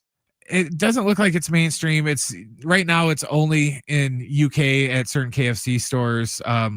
You can get a tub of it for around $7.31. Oh, wow. The ice cream sales are going to the KFC Youth Foundation. The company describes the product on the website as an unexpected savory delight inspired by KFC's legendary gravy with notes of peppercorn and hints of its signature fried chicken flavor. Wow. I think I'd rather just have fried chicken flavored ice cream opposed to gravy flavored ice cream. Agreed. Yeah. After having that chicken today, I think I'd go, yeah, again, do I want chicken ice cream? No. Do I want gravy ice cream? No. But I like chicken, even though I hadn't eaten it in 12 years until I lost that bet. It's just something that makes you think, there's somebody at the KFC offices that like got paid to think this. Oh, 100%. It's just like, we picked the wrong profession. Absolutely. And that's it for Brent's back page. All right, good job at the back page. I would say it's better than Jim's because Jim is just kind of making it up on the fly, and you've had that prepared for the last couple hours. So good stuff today. Again, a lot of reaction, obviously, earlier, if you missed it, to the Padres who, have lost 6 straight, and the way in which they lost today was more encouraging than the way they lost the first 5 games. But at the end of the day, they lost the game. They scored in the 9th to tie it up on a Gavin Sheets home run. They scored in the 10th. They scored in the 11th, and they still lost the game in a walk-off fashion, 7-6. Yeah, this is pretty much what I looked at. I was like, well, at least they scored today. Yes, right. So some progress for a team that's been tough to figure out. I mean, they played as well as anyone to start at 14-3, and now they've come completely back to earth, losing 6 straight. Can they turn it back around this weekend in Atlanta? It will not be easy against a Braves team that's been so good at home. And again, we'll have you covered beginning tomorrow at 2 p.m. because Kevin Acee will be on the show tomorrow here on John and Jim, San Diego Sports 760. And listen, crazier things have happened. Do you expect to get swept by the Mariners and the Blue Jays? No. And does it seem like an easy weekend going to Atlanta? No, but it's baseball. I mean, crazier things have happened. Again, the Padres have played the Braves well here in recent history. We'll see if that continues this weekend or not. So we got that. Busy sports weekend in general with the conference finals again underway. All right, if you missed anything today, sportssd.com, iHeartRadio app, iTunes, TuneIn Radio, or Spotify. If you're listening to us on a podcast, by the way, please leave a review as well. We appreciate that. That is helpful. We're back tomorrow at 2 p.m. We'll get you ready for Padres and Braves with Kevin Acee, our Padres insider, joining the show. Jim bailed a couple of minutes ago. So for Jim, who's bailed, and for Brent, I'm John. Keep it here. This is San Diego Sports 760. Peace.